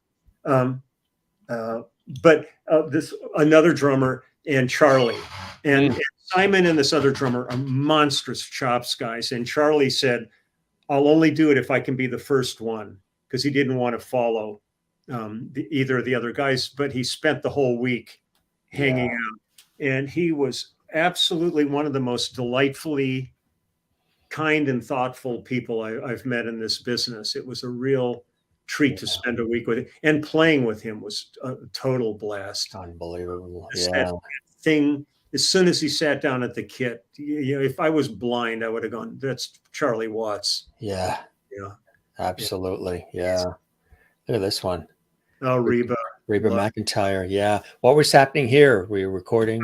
We were doing a duets album over at Capitol Records. I'd done a bunch of records with Reba. I go way back with Reba. Yeah. But we were doing this duets album. And I think on this day, it was either Don Henley or Carole King came in to do the duets. We're just sitting on the couch talking about who knows what. But Reba is just one of those people the minute you meet her, she's like Dolly. Yes. One of these people that what you meet is what you get. What you see is what you get. Yeah. There's no pretense or anything, for all the success and all of that.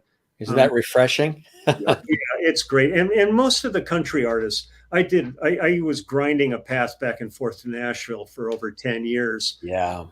Because I worked with Jimmy Bowen. When Jimmy Bowen lived in Los Angeles, I would do people like Anthony Newley and all kinds of stuff.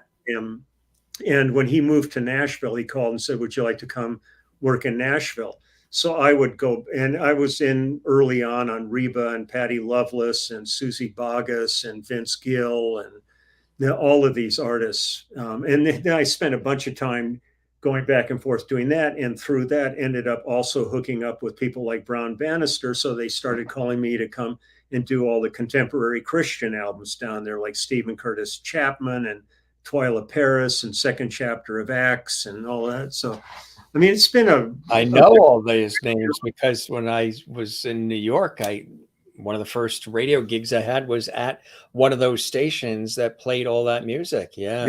Michael W. Smith and all those artists, BB and CeCe Winans and all those artists. Yeah, my favorite of all of that working with was I did 2 albums with Andy Griffith.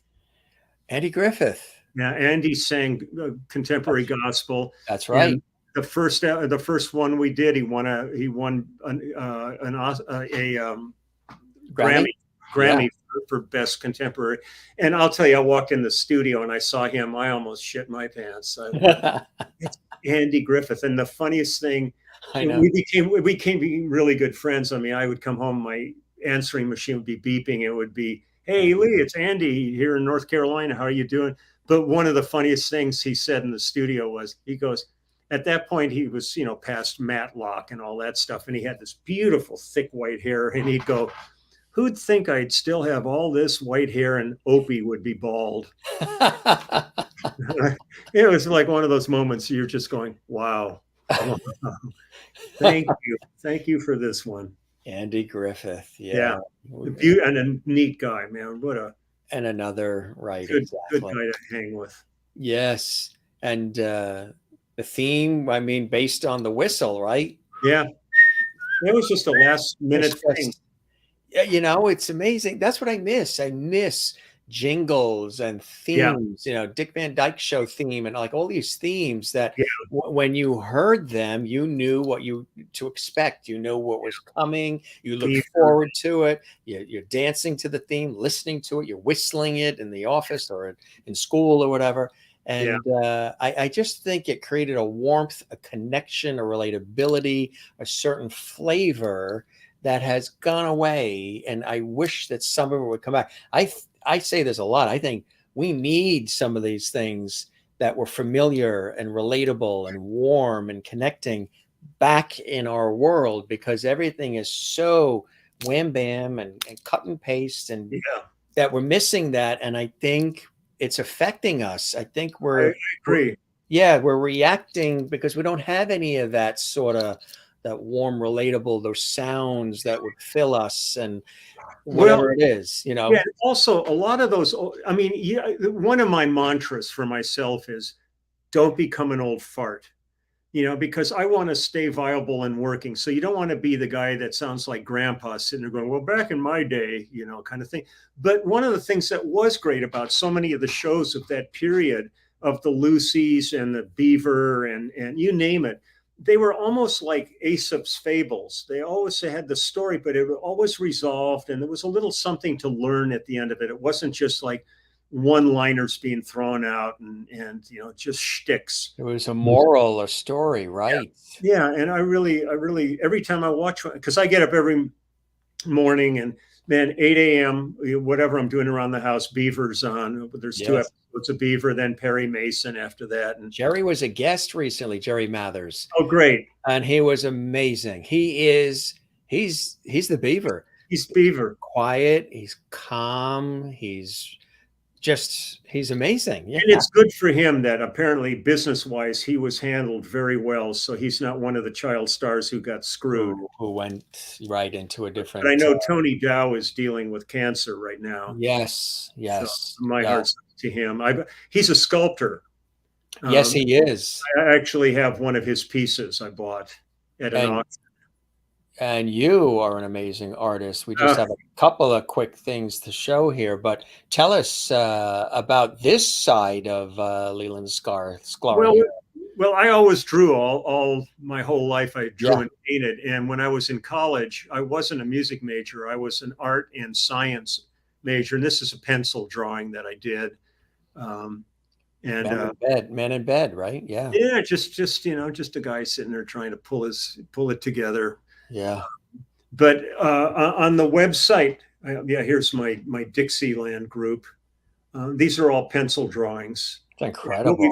What we've done is we've done really high quality limited edition fine art prints of all these. So on the website where my book is, these are also all available on it. And the guy I did the book with did all the printing, and it's really, really good quality stuff. I'm really proud of it. Isn't it? I mean, yeah. We just have a few. You can go to the website, gang, to see, the rest. But there's a lot of stuff. And then I've got my T-shirt with my beard on it. So I get people all the time sending me pictures of them with my beard on wearing my beard. It's just, I just want to have fun. Yes. And to me, I'm trying to just contribute things that are lighthearted and enjoyable for people, because man, the world is really hard right now. We're in a tough spot. And again, there's the book as well, which is fantastic. And the response to that has been really cool. And, we dug this out, doing our little research here. Which what do we got? These are cool to be able to perform, with the skill and the prowess that you have in these. Oh yeah. Look at those, gang. Man, that was like a good 70s time. I actually gave those to Hans Peter, who owns Warwick Instruments in Germany, as a thank you for a bunch of stuff. But I had those with a blue Yves Saint Laurent suit. Wow. In the 70s. And wow. I loved it. It was really fun during that period. Because you're tall to begin with. So with those on, I was about 6'4" with those on. But it was, just it's like when people go back and they talk about like the 80s and all that. I go, the thing is, you don't look back at things with this moment's sensibility and judge them, because at the moment they were the right thing for the moment. For the moment, right? Exactly. These people that go, look how stupid all that right. looks. Yeah, bell bottoms and all that. Right. Yeah. Right. Yeah. And if you hang out long enough, what was comes back. Everything sort of recycles. Yeah. Speaking of which, look at that. I just sold the car. Did you? This year. I had it since 1976, and it was a monster. It's 1,000 horsepower small block in that. 1,000 horsepower. Car weighed 1,500 pounds. Now everything's a 2-liter turbo. It's twin turbos, dual throttle body, fuel injectors, and nitrous. Wow. But at this point in my life, at this stage, I really thought I'd have lots of leisure time and stuff. And it hasn't worked out that way. Last time I went out to drive the car, it had been ages, and I fired it up, and all I smelled was gas, and the fuel lines had rotted from just sitting. And I thought, time to go. It's just time to let this thing go to a new home. And so I unloaded it, and it was a lot of fun. But the thing that's good is in the documentary movie that Denny Tedesco's doing about us, I still had the car then, so we filmed me driving in it and stuff. So it made it to the film. That is so cool, huh? It was a beast. That's amazing. Look at this shot. I always loved cars. Grew up in Van Nuys, and it's like it was the car culture. It was part of the whole racing and stuff. Congratulations on this too, on the cover of this, huh? Oh, Jesus. Isn't that great? Well, I'll tell you a really good story here. Looking at there right next to me, seeing ZZ Top. Well, yes.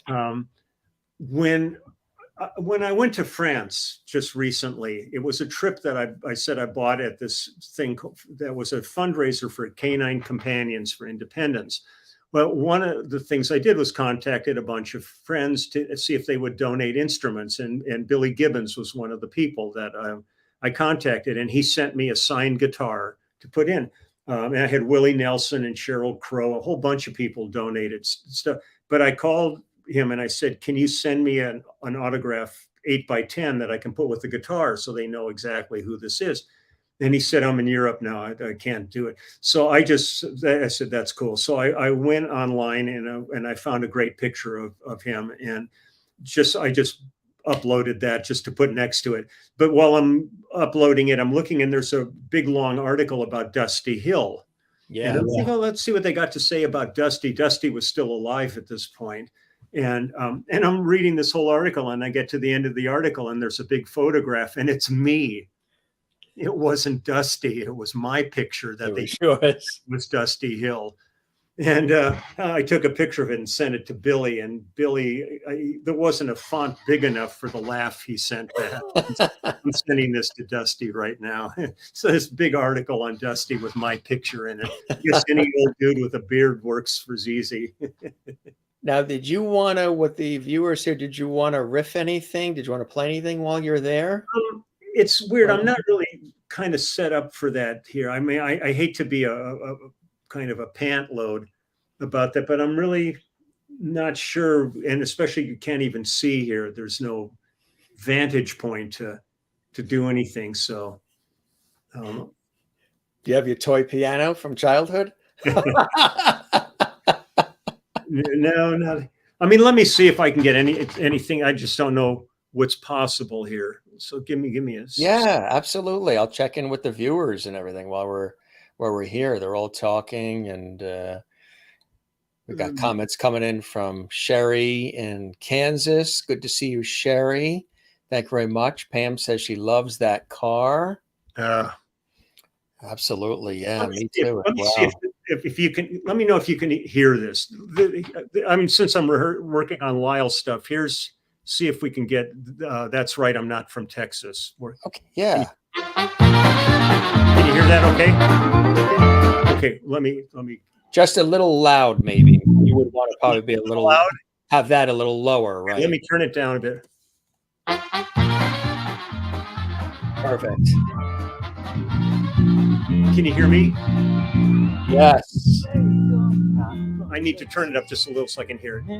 As if I couldn't tell, you think you pull your boots on and wear your hat so well. So pardon me my laughter as I show to understand. Even Moses got excited when he saw the promised land. And that's right, you're not from Texas. That's right, you're not from Texas. That's right, you're not from Texas. Texas wants you anyway. That's right, you're not from Texas. That's right, you're not from Texas.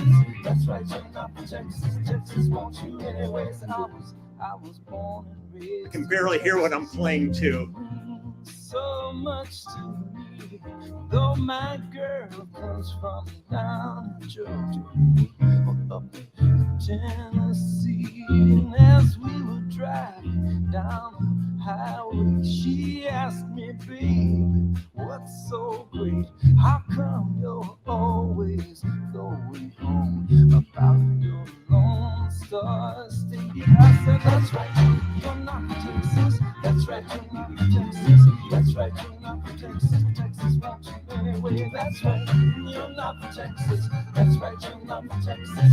That's right, you're not from Texas. Texas wants you anyway. On the road, it looked so lovely.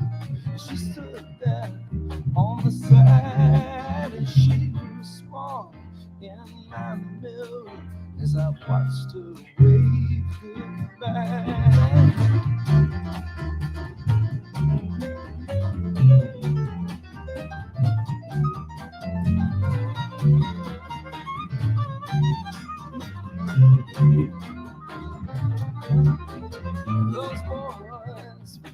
It's too hard to play. I can't hear the track. So You're amazing. You were right there with it too, I tell you.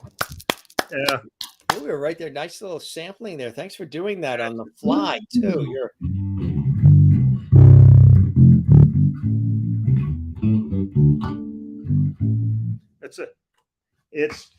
Tell us about the instrument that you have. Maybe you can show it to us. It's a cool one. This is a Dingwall bass. This was the first. I did a signature model for them, and this is the prototype for that. The thing that's interesting with this is it's got fan fretting. So if you look, the frets aren't parallel; they're fanned out. And what it does is it tempers the instrument like a piano. The low strings on a piano are longer than the high strings, and that's the essence of the design of this. And this has been kind of one of my go-to instruments now for 18 years, maybe.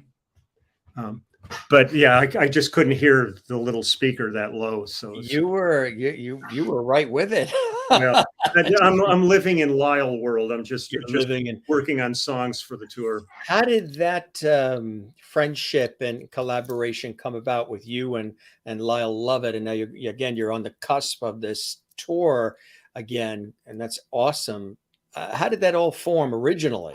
Well, I got called to go to Nashville to do his large band album back, I think, in around '87 or so. And I can't remember if it was Jimmy Bowen or Tony Browne who called me for it, but that was the first time I ever met Matt Rawlings, who's the keyboard player on that album. I walked in there and Matt looked like he was like Doogie Howser. He looked like he was like 13 years old, but he played like McCoy Tyner.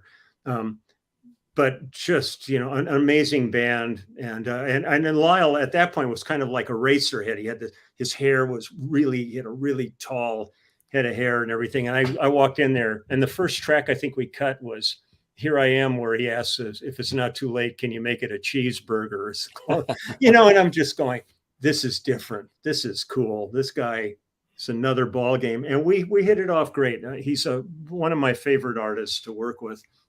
And so we've had fun over the years just doing all kinds of different projects. And I'm real tickled to be spending the summer with him. So how many dates do you know? How many cities, how many places you guys are going? I don't have a clue. I know it's pretty, because when Lyle works, we work hard. I mean, it's a lot of dates. So Yeah. our first date is the 15th of this month. 14th, we go to Tucson. First show's the 15th. And last show is Houston on August 29th. So Yeah. we'll be out about 2.5 months That's going to with be. it. And it's pretty solid work. And there's not many days off. Yeah. When you've got a large band and it's a lot of overhead. And so a day off sucks money from the tour. So sometimes I've gone out with him where we've done like 15 cities in a row and then a day off. Yeah. A couple of the viewers, the Jim Master Show viewers, are already saying they've already got tickets and they're going to be seeing you guys. Various places, East Coast, West Coast, all of it, which is. Yeah, we're covering the country pretty well. Yeah. That's great. I look forward to it. I mean, the audiences are always great. And he's just got this such a great demeanor on stage. The way he talks to an audience and tells stories and stuff is really enjoyable. He's a really gifted artist. You know, when you think about the amount of years and the amount of work and the amount of experiences you've had, it's really hard to really pick a few that really stand out. But if you were writing a book, and is that something you would like to do? Oh, you have that book, Everybody Loves Me. Do you see more books now that you've got that one? Or No. that was that's the definitive Leland Sklar book. Well, I still have 7,000 photographs I didn't even use. And how many are in that again? There's 6,000 in this, and I still have another 7,000. Some that I missed really pissed me off because I was something I found Vince Gill and I found Yo-Yo Ma. Yeah. And stuff. But it got so overwhelming. But when it comes to like an actual book of my career, my life, that doesn't interest me at all. I think just let the music stand for it. I've seen a lot of books by friends. In fact, I just got one in from Stephen Bishop in the mail today that I'll check out. But a lot of guys I know have done them, and it just doesn't really fit me. Yeah, that well on it. Yeah, you like to just do what you're doing and enjoying. And what are some of the favorite places you've traveled to around the world that really stick out for you? I think one of the greatest aspects of this job has been the travel. Yeah, I'm getting to see. And one of the coolest things was when we did Phil's first final farewell tour in 2004. The essence of that tour was to go places we had never played before. He didn't want to just keep going back and doing this. So on that one, we were in Estonia and Latvia. We went up through Finland. We went down through the Middle East. We played in Israel and Lebanon. I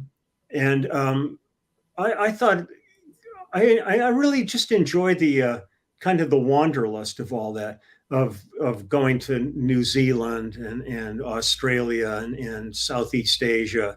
But to me, anywhere the thing that is really fun is when you're going to these places as a musical act, and they never believed you would ever show up there. And that was one of the things with Phil is there's a lot of these places that just thought there's no way Phil Collins is ever going to come here. And there we were in these places. Just exploding with, in fact, let me see if I can pull up this one picture. I don't know if this will come through on there or not, but let me just give it this is a picture of the end of our concert. I think it's in Sao Paulo. Thanks everybody for these wonderful comments. Carla has been watching all night from Brazil. She's one of our fabulous viewers in Brazil. Oh, that's a great one. That's the end of the show. The stadium, they set off a huge fireworks display because that's the stage down in the corner. I mean, we are tiny in there. There's like 80,000 people there. And, it's just like that kind of stuff. You just kind of go, wow. That's epic.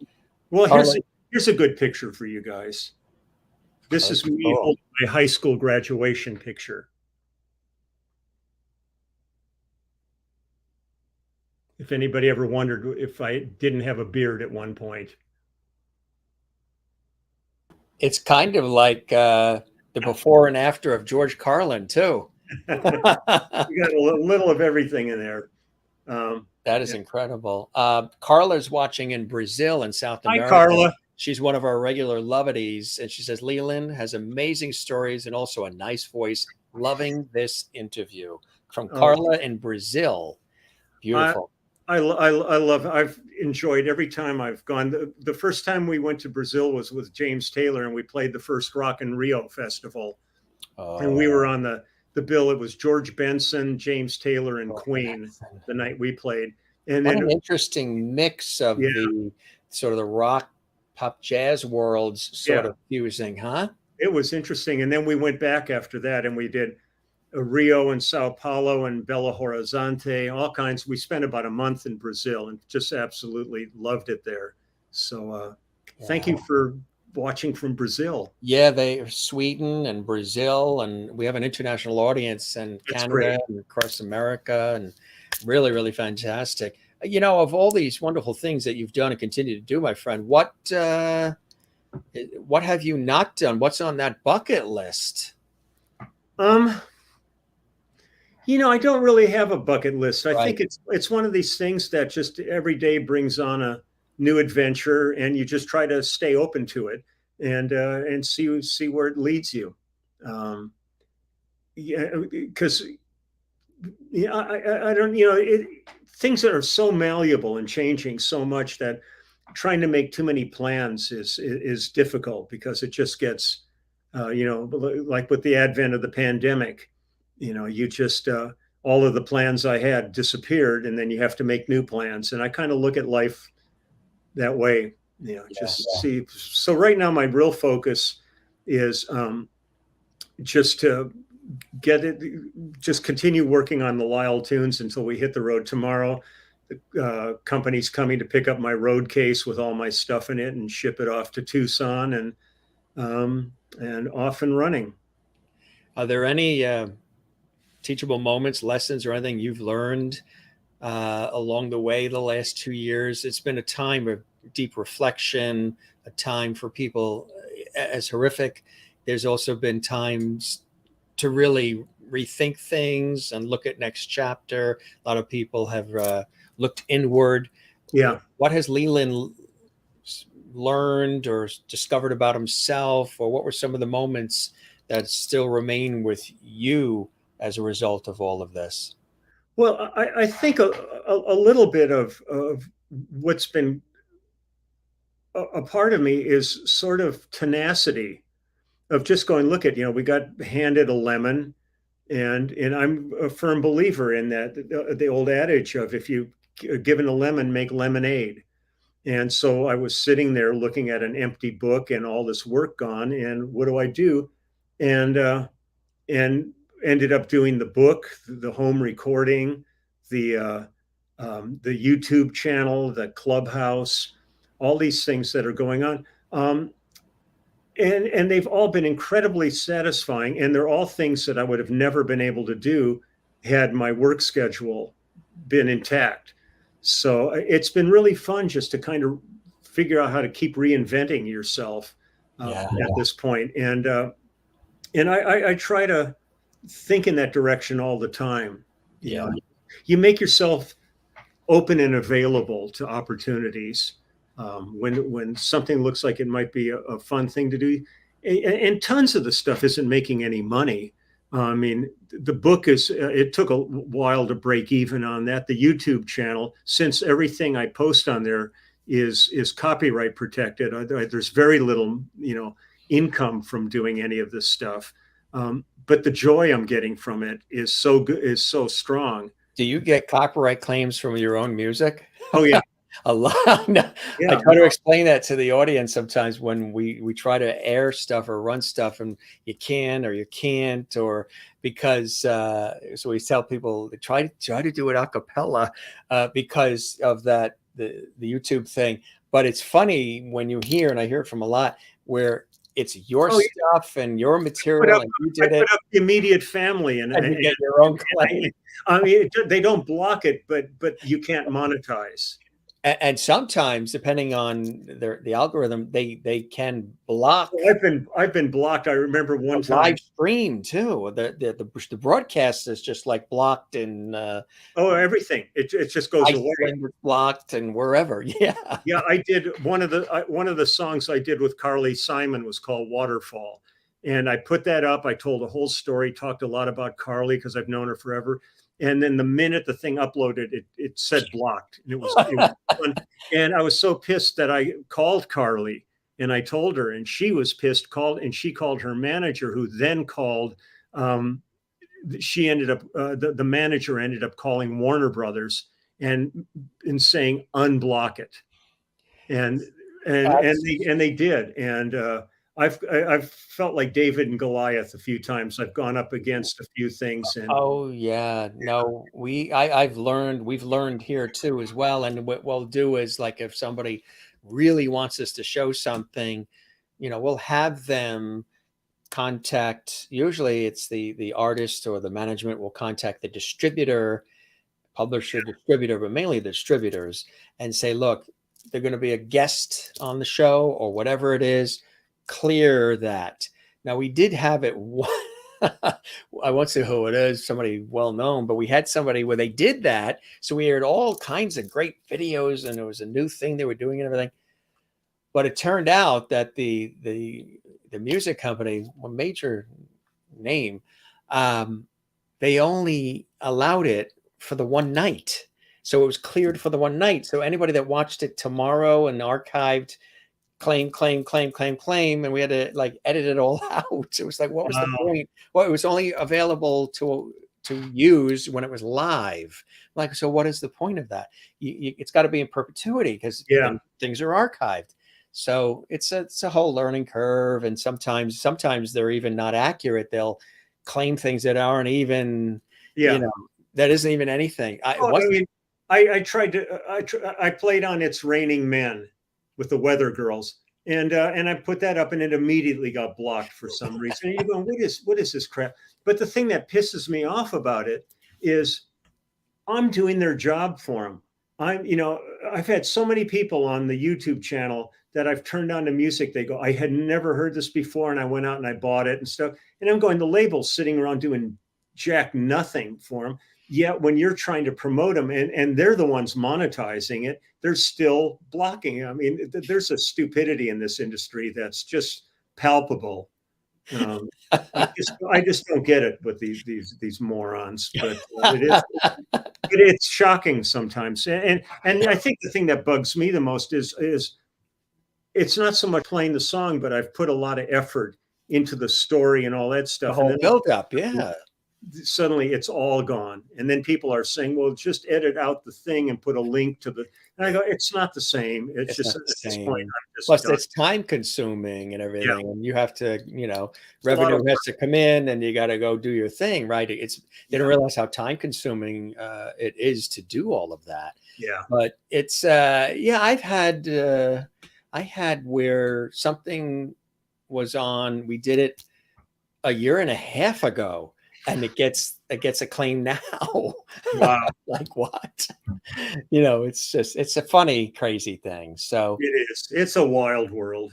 It really is. But you're a joy. You've been responsible for, in your humble way, so much incredible music. You've had the pulse, you've had your finger, you've had your, incredible talent woven into the fabric of our society and music. That's the finger you're talking about? That means he's a Lovety. He's a different kind of Lovety, but he is darn it a Lovety. That's the first finger in a 21 gun salute, gang. Gotta be a start. So you've been involved in, we're talking 60 years of music. There isn't something you probably couldn't watch on TV, a movie, a commercial, all this music with all of the folks you've collaborated with, the bands, the groups, the solo artists, where your signature sound is there. When you look at all of this, what are some of those and I love to ask this of guests, no matter what celebrity level they are, whoever they are, what are some of those blessings and joys in your world that continue to inspire you to do what you have done so well all these years, and you continue to do for the pleasure and inspiration and good of all of us? Well, you kind of just said it, it's one of these things about this is I feel so fortunate that I got to do the thing I love for my career. I've known a lot of people that have had to have other jobs and do other things that they weren't enjoying as much in order to give them the opportunity to play a little bit of music, where my vocation would have been my avocation under other circumstances. I would always be doing this. So I feel really fortunate, and to be a part of something that is so positive in people's lives, because there's so many things that can go so negative, but music in general, in almost exclusively, is something that brings people just a lot of happiness. It's their way to escape from a rough day. People that come to concerts and they just go, I just had the worst day of my life, and I'm better for being here tonight and stuff. It's a real treasure, and I don't take it lightly. I think it's because I know how music affects me when I'm not involved in it. So it makes me. It's like I probably played Fire and Rain 10,000 times at least. But when people say, "Don't you get bored? Don't you get sick of it?" And I go, "No, because somewhere in that audience, somebody's hearing it for the first time." Yes, And that's who you play for. absolutely right. And I just try to keep that perspective about things. I really, I mean, I'm not painting a picture of life's perfect and all that. I mean, there's a lot of crap that goes on that's dark and difficult, but you just have to deal with it all. You just move on with life. But the idea that I'm busting my ass learning all these songs because I'm going to get to go out and play these every night in front of people, and that's really fun. So I'm going through the difficult task now of committing a lot to memorization and doing all that, because there's no charts involved or anything. It's just learning a lot of material. But the minute you hit that stage and you're locked with that audience, boom, you go, doesn't get better. Yeah. Do you go into a zone? Are you in a certain place when you're playing, when you're doing your thing? I mean, there could be swirls of chaos all around you, but you are in your zone, transported to another time and place in a way, huh? Kind of, I mean, I've hardly ever played anything twice the same way. I mean, I get into a space and I respond to the moment in there, where I know a number of players who intellectualize their playing, and it's like, the same every time they do it and all that. I'm really by the seat of your pants. I just go out there and go for it. And sometimes you miss the mark, but you try not to. But it's a space that's it's really hard to put it to words. It really is an emotional thing that just happens. Yeah. Absolutely. Somebody that was with us this evening that always pops into us the latter part. Just wanted to say hello. Mr. George Burns is with us in the house. Great. There he is with a cigar in his pocket square. And he said, "You knocked it out of the park, Leland." He thoroughly enjoyed the conversation, learned a lot too. And he sends you all his best. I love George and Gracie. What a team. I tell you, huh? Just amazing. So he pops in. He's always debonair, and he hangs out over here. He's got a little martini. He's always set up here, sort of watching over things. Somebody's got to take charge. Got the Igimagini bottle over there too. Dun, dun, dun, dun, dun, dun. Well, I'll tell you, that was the first thing that hit me when I saw your logo start the show. I just went, "It's Tony, and he's got Jeannie." So. Exactly. It came from the bottle situation. We had a matter of fact, the guy that did the logo, a friend of mine here on the East Coast, as he was doing our logo for the show, he was designing the cover for one of Aerosmith's albums. Wow. And then we had his daughter, who's an animator for the Tonight Show with Jimmy Fallon. She sort of brought it to life, and then we had it merged with our theme and everything, which was great. It's and really cool. It's got like a retro. He said retro is in, and it's got a retro feel to it, which I kind of say we have with the feeling of Dick Cavett, Johnny Carson, Regis, Merv Griffin, Mike Douglas, but with a modern twist, modern vibe of today. So taking those two worlds and bringing them together. Nikki says, "Love meeting you, Leland. Bless the tour." Thank you, Nikki. Thanks, Leland. Have a safe and enjoyable trip with Lyle. Merlin's watching in Ontario, Canada as well. Crystal, wonderful show, Jim and Leland, and everybody else that's been commenting. Any final words, anything you want to say about our conversation, about the show, about anything that you're thinking about before we wrap up, my friend? I think I thought it was just a wonderful experience. I looked forward to this, and I'm glad nothing got in the way that we could do this. And be happy to come back anytime if you want to do it again. It would be great. And I just want to wish everybody stay safe out there. It's still pretty crazy time. So we don't want to lose anybody unnecessarily. So just be smart about every day for your own sake, for your family and your community. And hopefully maybe I'll meet some of the folks out there online, or just bring a tomato and throw it. I'll know who you are. Just tell them you're a Jim Master Show Lovety. They already deemed you're a Lovety, my friend. There's Grammys, Emmys, Tonys, Peabodys, Tellys, Oscars. But when you get a Lovety on the Jim Master Show Live, are your feet tingling right now? I'm shaking from head to toe. I think there's things going on that I was unaware of to my body. That is funny. It's been epic, my friend. One last question here. What would Leland of today say to Leland here? God, that bass was heavy. Yeah. Enjoy the ride. It's been a good ride. Yeah. Lose the aviator glasses. Top Gun. Yeah. You've been enjoying the ride, and that's the thing. You've been enjoying the ride in your way, and that's why your phone rings. That's why everybody. It's kind of like what you just said to me, which is one of the greatest compliments you could give to somebody that's doing a show that brings somebody on as a guest. Is whenever you want me to come back, I'd love to come back. That's a gift. That's all you need to hear, and we will definitely keep the porch light on for you. I hope the show met whatever expectations you had, and you enjoyed the time with me as much as I have with you, Leland. It's been epic. It's great. This is wonderful. You be well, and thanks for all the time. And again, best of luck with the tour coming up. We'll keep everybody apprised on it. We'll let them know. Thanks, gang, for all these wonderful comments coming in. You guys will continue posting. If you want to see this show again in full, gang, it's right here on our YouTube channel, Jim Masters TV. Give us a subscribe. We would love it. Click like, leave a comment, and that would be absolutely fantastic.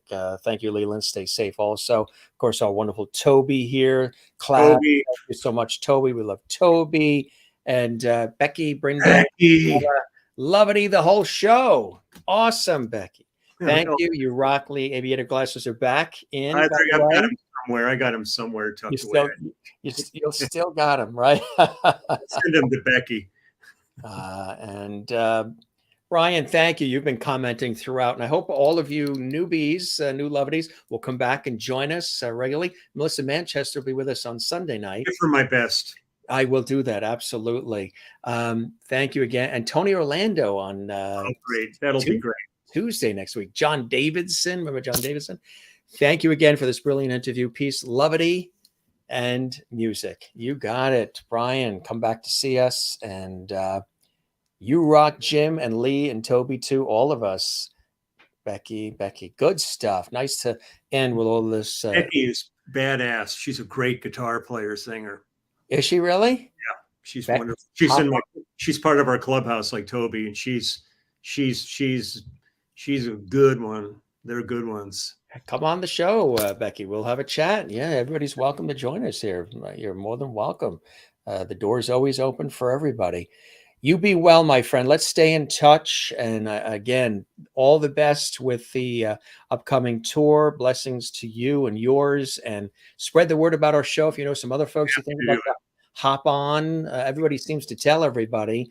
And I would really appreciate that. Would be awesome as well, Leland. Yeah, and tell anybody that wants to come and join the my YouTube channel. Just come on and subscribe to it. It's I'm there almost every day. I just the trip to France was the first time I wasn't able to post because I got to the hotel and it was the internet was running at 1 megabit. That's not going to work. Not uploading. No, so come join me on my channel too. We'll have a lot of fun there. Takes a village, right? It takes a village. Come see us, go see him, and let's marry it all together with Lovett. You know, that's what it's. We all need each other, and I think more people need to hear that message. That I always say, the world. I'm hoping out of all this, more kindness, more empathy. We collaborate more because the Earth really prefers to spin more smoothly on its axis when things are balanced and we're all together. So maybe more chocolate. Yes, but then, like Regis Philbin used to say, "I'm only one man. I can't keep saving the network." You be well, my friend. You're the best. Take care. Thanks for the wit and wisdom, for playing on the fly, and for all this time. We said we'd do an hour. We did 2:05. Wow. Yeah, just getting started. Just getting warmed up. Absolutely. Have a great night, Leland, and we'll. You too, Joe. We'll keep you in our thoughts for the tour, and you're welcome back anytime, my friend. Thanks, buddy. Take care. Bye-bye now. One and only Leland Sklar here on the Jim Masters Show Live. I hope you guys enjoyed that. If you missed any of it, all you have to do is watch it again right here on our YouTube channel, Jim Masters TV. If this is your first time here, there are over 700 episodes you can watch. Wow, that's a lot of talking. Day in and day out live. And shows that go for more than 20 minutes. We get into some really good conversations. Nothing's scripted, nothing's teleprompted, none of that work. And I've done a lot of that in my professional work. We just let it roll because I think it's warmer, it's more conversational. We bring our viewers in and, with their comments, their lovely comments, and we just have a good time. Guests come in from Broadway, Hollywood, television, film, music, stage, culinary arts, sports, comedy, inspiration, authors, science and nature, health and wellness, life, just like a traditional talk show you remember on television, where they had all kinds of guests and segments and features, and that's what we do. We don't even call this an interview show. We really call this conversations. And then we do a lot of surprise things too, where it's just you and I. We call those lovely chats, pop-up shows. Last weekend, we took you to London for Queen Elizabeth II's Platinum Jubilee. That was a surprise special episode for all of you as well.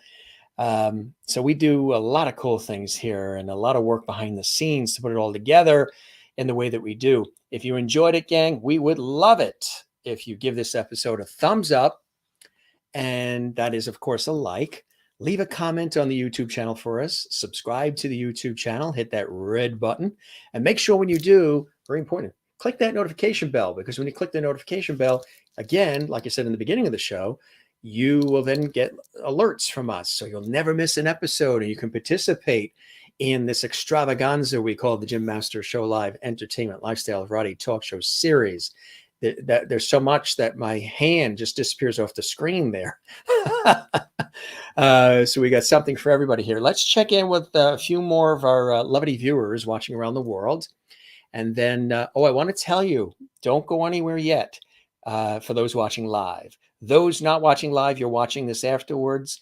We love and welcome you as well. Stay right here on our YouTube channel. Another episode comes up. But tomorrow, we've got an amazing guest who's coming in. Look who's here. World-renowned magician, mentalist, and hypnotist. You've seen him on Wizard Wars on television. You've seen him on Penn and Teller and so much more. David Sharif is here tomorrow. It's going to be amazing. Join us at 7 p.m. Eastern, 4 p.m. Pacific.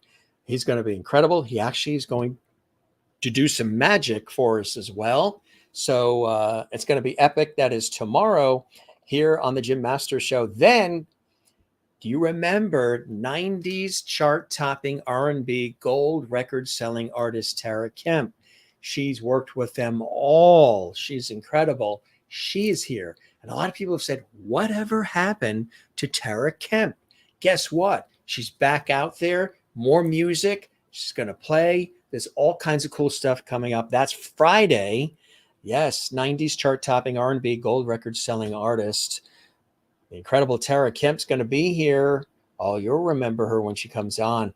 Saturday, yes, legendary comedian, actress, and singer Barbara Brighton is going to be here, 8 p.m. Eastern, 5 p.m. Pacific. This Saturday, it's going to be incredible. We can't wait. She's going to be live from Las Vegas. That's going to be terrific. Then we have 2 guests on Sunday. We're going to announce the afternoon guests that we have. Somebody very, very special. We're putting it together. We're going to make the announcement. So there's 2 shows. We call it Double Lovety on this Sunday. And then Sunday night, Melissa Manchester is returning for her second visit here on the Jim Masters Show Live. And we're all excited about that. That is really, really, really cool. So Melissa Manchester is joining us on Sunday, and then more guests all week long next week. Tony Orlando, the one and only Tony Orlando, just got it all arranged today. We're very excited about it. Tony Orlando is going to be joining us on Tuesday. Isn't that cool? Tony Orlando. And I think he's going to be live from Vegas. And then on Wednesday, our friend, television host, actor, singer, extraordinaire, John Davidson. He's going to be with us. His return visit on Wednesday next week. He's got a lot of cool things to announce. He was in Mexico over the winter. Now he's back in New Hampshire. He has reopened up Club Sandwich, or he's going to be opening up Club Sandwich. We went up to New Hampshire last year over 4th of July weekend to see him and meet him. And we went upstairs and had a drink with him and a couple of producer friends. And we saw him perform. But he brings in a lot of great artists to Club Sandwich in Sandwich, New Hampshire, which is in the White Mountains area. And then we went and we climbed Mount Washington, which was really, really cool. So John Davidson is going to be with us next week as well. Just think about that. Some of these great guests, Melissa Manchester, Tony Orlando, John Davidson, and many others before and after, all right here on the Jim Masters Show Live, just for all of you. So singers, actors, musicians, magicians, science experts, health and wellness people, foodies, writers and authors, sports people, comedy, actors, actresses, everybody right here on the Jim Masters Show Live. Again, we always have a good time putting these shows together with all of you and for all of you. Many people say, how can we help? Spread the word. Love the channel. Give us a subscribe. Click the notification bell. Click like on all the episodes you enjoy. When you do that, YouTube takes the episode and blasts it out even further. Leave a comment on the actual YouTube channel. I know if you did during chat, we love that. If you can, leave it on the actual channel under the episode. Drop a comment for us. We'll respond to you as well. That helps us. Spread the word. Tell everybody you know that the Jim Masters Show exists here on YouTube at Jim Masters TV and all these hundreds and hundreds of episodes. Let everybody know that you enjoy this and you want to share it with others. And that helps us as well, whether you're watching it here in the United States or Canada, Mexico, South America, Europe, Asia, Africa, and all points everywhere, up, down, east, west, north, south. That helps us as well. So I'm going to check in with a few more of the Loveties, having a good time with all of you as we always do here on the show. And a lot of people always say good night. I love that as well, because right now we did the show later than our usual time because Leland had another thing he had to do before that he does once a month. So to coordinate with his schedule, we decided to do the show at 9 p.m. Eastern, 6 p.m. Pacific, a little bit later than our usual time. But thanks for being with us live. For those watching live in the later hour, I know for some of you in Europe, it is 5 o'clock, 6 o'clock in the morning right now. And some of you in Australia, it's tomorrow. And here you are with us. You are truly Lovetties, and we really appreciate whether it's right now, it's like 20 after 11 in the evening, and we're still here with all of you. That you guys are the best. We have such a beautiful audience here of people who really enjoy what we do. And when the shows are live, you could always do a super emoji, super sticker, super chat in chat. That helps support the show. And 24/7, there's a little heart icon that's on our YouTube channel and on all the episodes. If you click that, that helps support us as well. It's called Super Thanks. It's something that YouTube does and makes available to content creators like me and our show on our YouTube channel. It's there for all of you. So thanks, gang, and thanks for all the comments and so much more. We love all of you, and we thank you so much for being with us. We hope you enjoyed the show. If you did, let us know on our YouTube channel in comments. If this was your first time watching, we thank you very much for joining us here on the Jim Masters Show live. Lovety is not just a word. It's an experience. It's a movement here on the Jim Masters Show live. Look at 5:20 a.m. Thank you very much, Jane. That is 5:20 a.m. in Sweden, where she happens to be watching right now. And you guys are great. Double Lovety. Yes, Sunday is Double Lovety Day. Absolutely. Relax and good night. We never say goodbye here on our show. We always say see you later, sayonara, cheers, ciao, slancha, morilup, hasta la vista, avida zane, shalom, and all the rest. Night, Lovety peeps. Becky, good to see you here. We hope you join us regularly. So many great guests. Toby, you too. Woo-wee. And I can hear her saying that. Love you, Loveties. We love you back, Crystal. You're fantastic. It's so cool to see you here in Lovety Hall. This has been deemed Lovety Hall. Not by me. I came up with the word Lovety when it slipped out of my mouth, but viewers have said this is Lovety Hall. I'm Mr. Lovety, and you guys are the Lovety Squad or the Lovety family. I think that's so cool. I think that's really great. And as you can see, there's lots of Lovety that happens during our show. Carla has been hanging with us throughout the entire episode. Always great to see you, Carla. We love when you're here. Awesome conversation. Thanks, Leland. Thanks, Jim. One more great show. Carla, absolutely. Hopefully one of these days, Carla, you'll come to the United States and we'll meet you in person, or maybe I'll come to Brazil and we'll do the show there. That would be cool. I love that, huh? All right. The Immediate Family Tour too. Yes, that's fantastic as well. You guys are awesome. And this is great. You guys are, I'm just looking at all these great comments. And again, thank you very much, Becky. You rock. Jim, Lee, Toby, all of us. And again, all these great comments coming in from everybody. We sincerely appreciate all the love and good stuff. Nice. Sayonara. You guys are saying sayonara. Toby says, excellent show. Thank you very much, Toby. Appreciate that. We love Toby in Encino, California as well. Big supporter, big fan of what we do here, which is quite unique. It's the Jim Masters Show and quite special.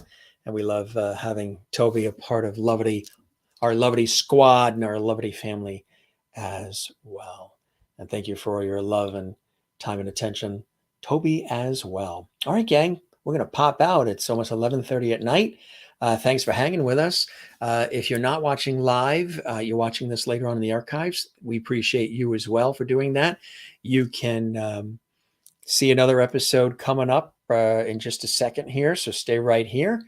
And for those of you who are watching live, you can still binge watch all these episodes on our show and our channel. And we'll see you tomorrow with an incredible guest. Again, one more time, I just want to say thank you to Leland Sklar, music icon, legendary electric bassist, session musician extraordinaire. Now go listen to the theme to Hill Street Blues and Magnum PI and all those TV shows that his incredible musicianship is on. And really, really great conversation, and so much more. Great conversation tonight. Again, world-renowned magician, mentalist, and hypnotist David Sharif is with us tomorrow. And then Tara Kemp and Barbara Brighton and many others right here on The Jim Masters Show. Kind of cool how we do that, huh? All right, we're having fun tonight with all of you. We're going to wrap. We love you all. We thank you all. And we will see you again on the Jim Masters Show Live, all right? So for everybody here, thank you so very much. Take care, be well, and be good to one another. Love one another. Take care of one another. And everybody's welcome, regardless of where you live, how short or tall you are, how much you weigh, your eye color, your gender, no gender, religion, no religion, political views, no political views, how much money in the bank. None of that matters. Everybody is welcome here at Lovety Hall, the Jim Masters Show Live. It's the way we do it. Everybody's welcome. We just want to have a good time. We want to connect. We want to relate. We want to inspire, inform, educate, entertain, throw it all in together, throw it up in the air and see where it lands for all of you. Be well. We'll see you again on the next one. Okay, gang? You're the best. Take care. And for all of us here at the Jim Masters Show Live, this is your host, Jim Masters. Thanking you for your time this time. Till next time, we'll see you on the next one. I'll be right here, like Richard Marx sang in that 80s song, right here waiting for you. All right? In Lovety Hall. All right, Jameis, Lovety Squad. Class dismissed. We'll see you again on the next one. Take care, be well, and cheers.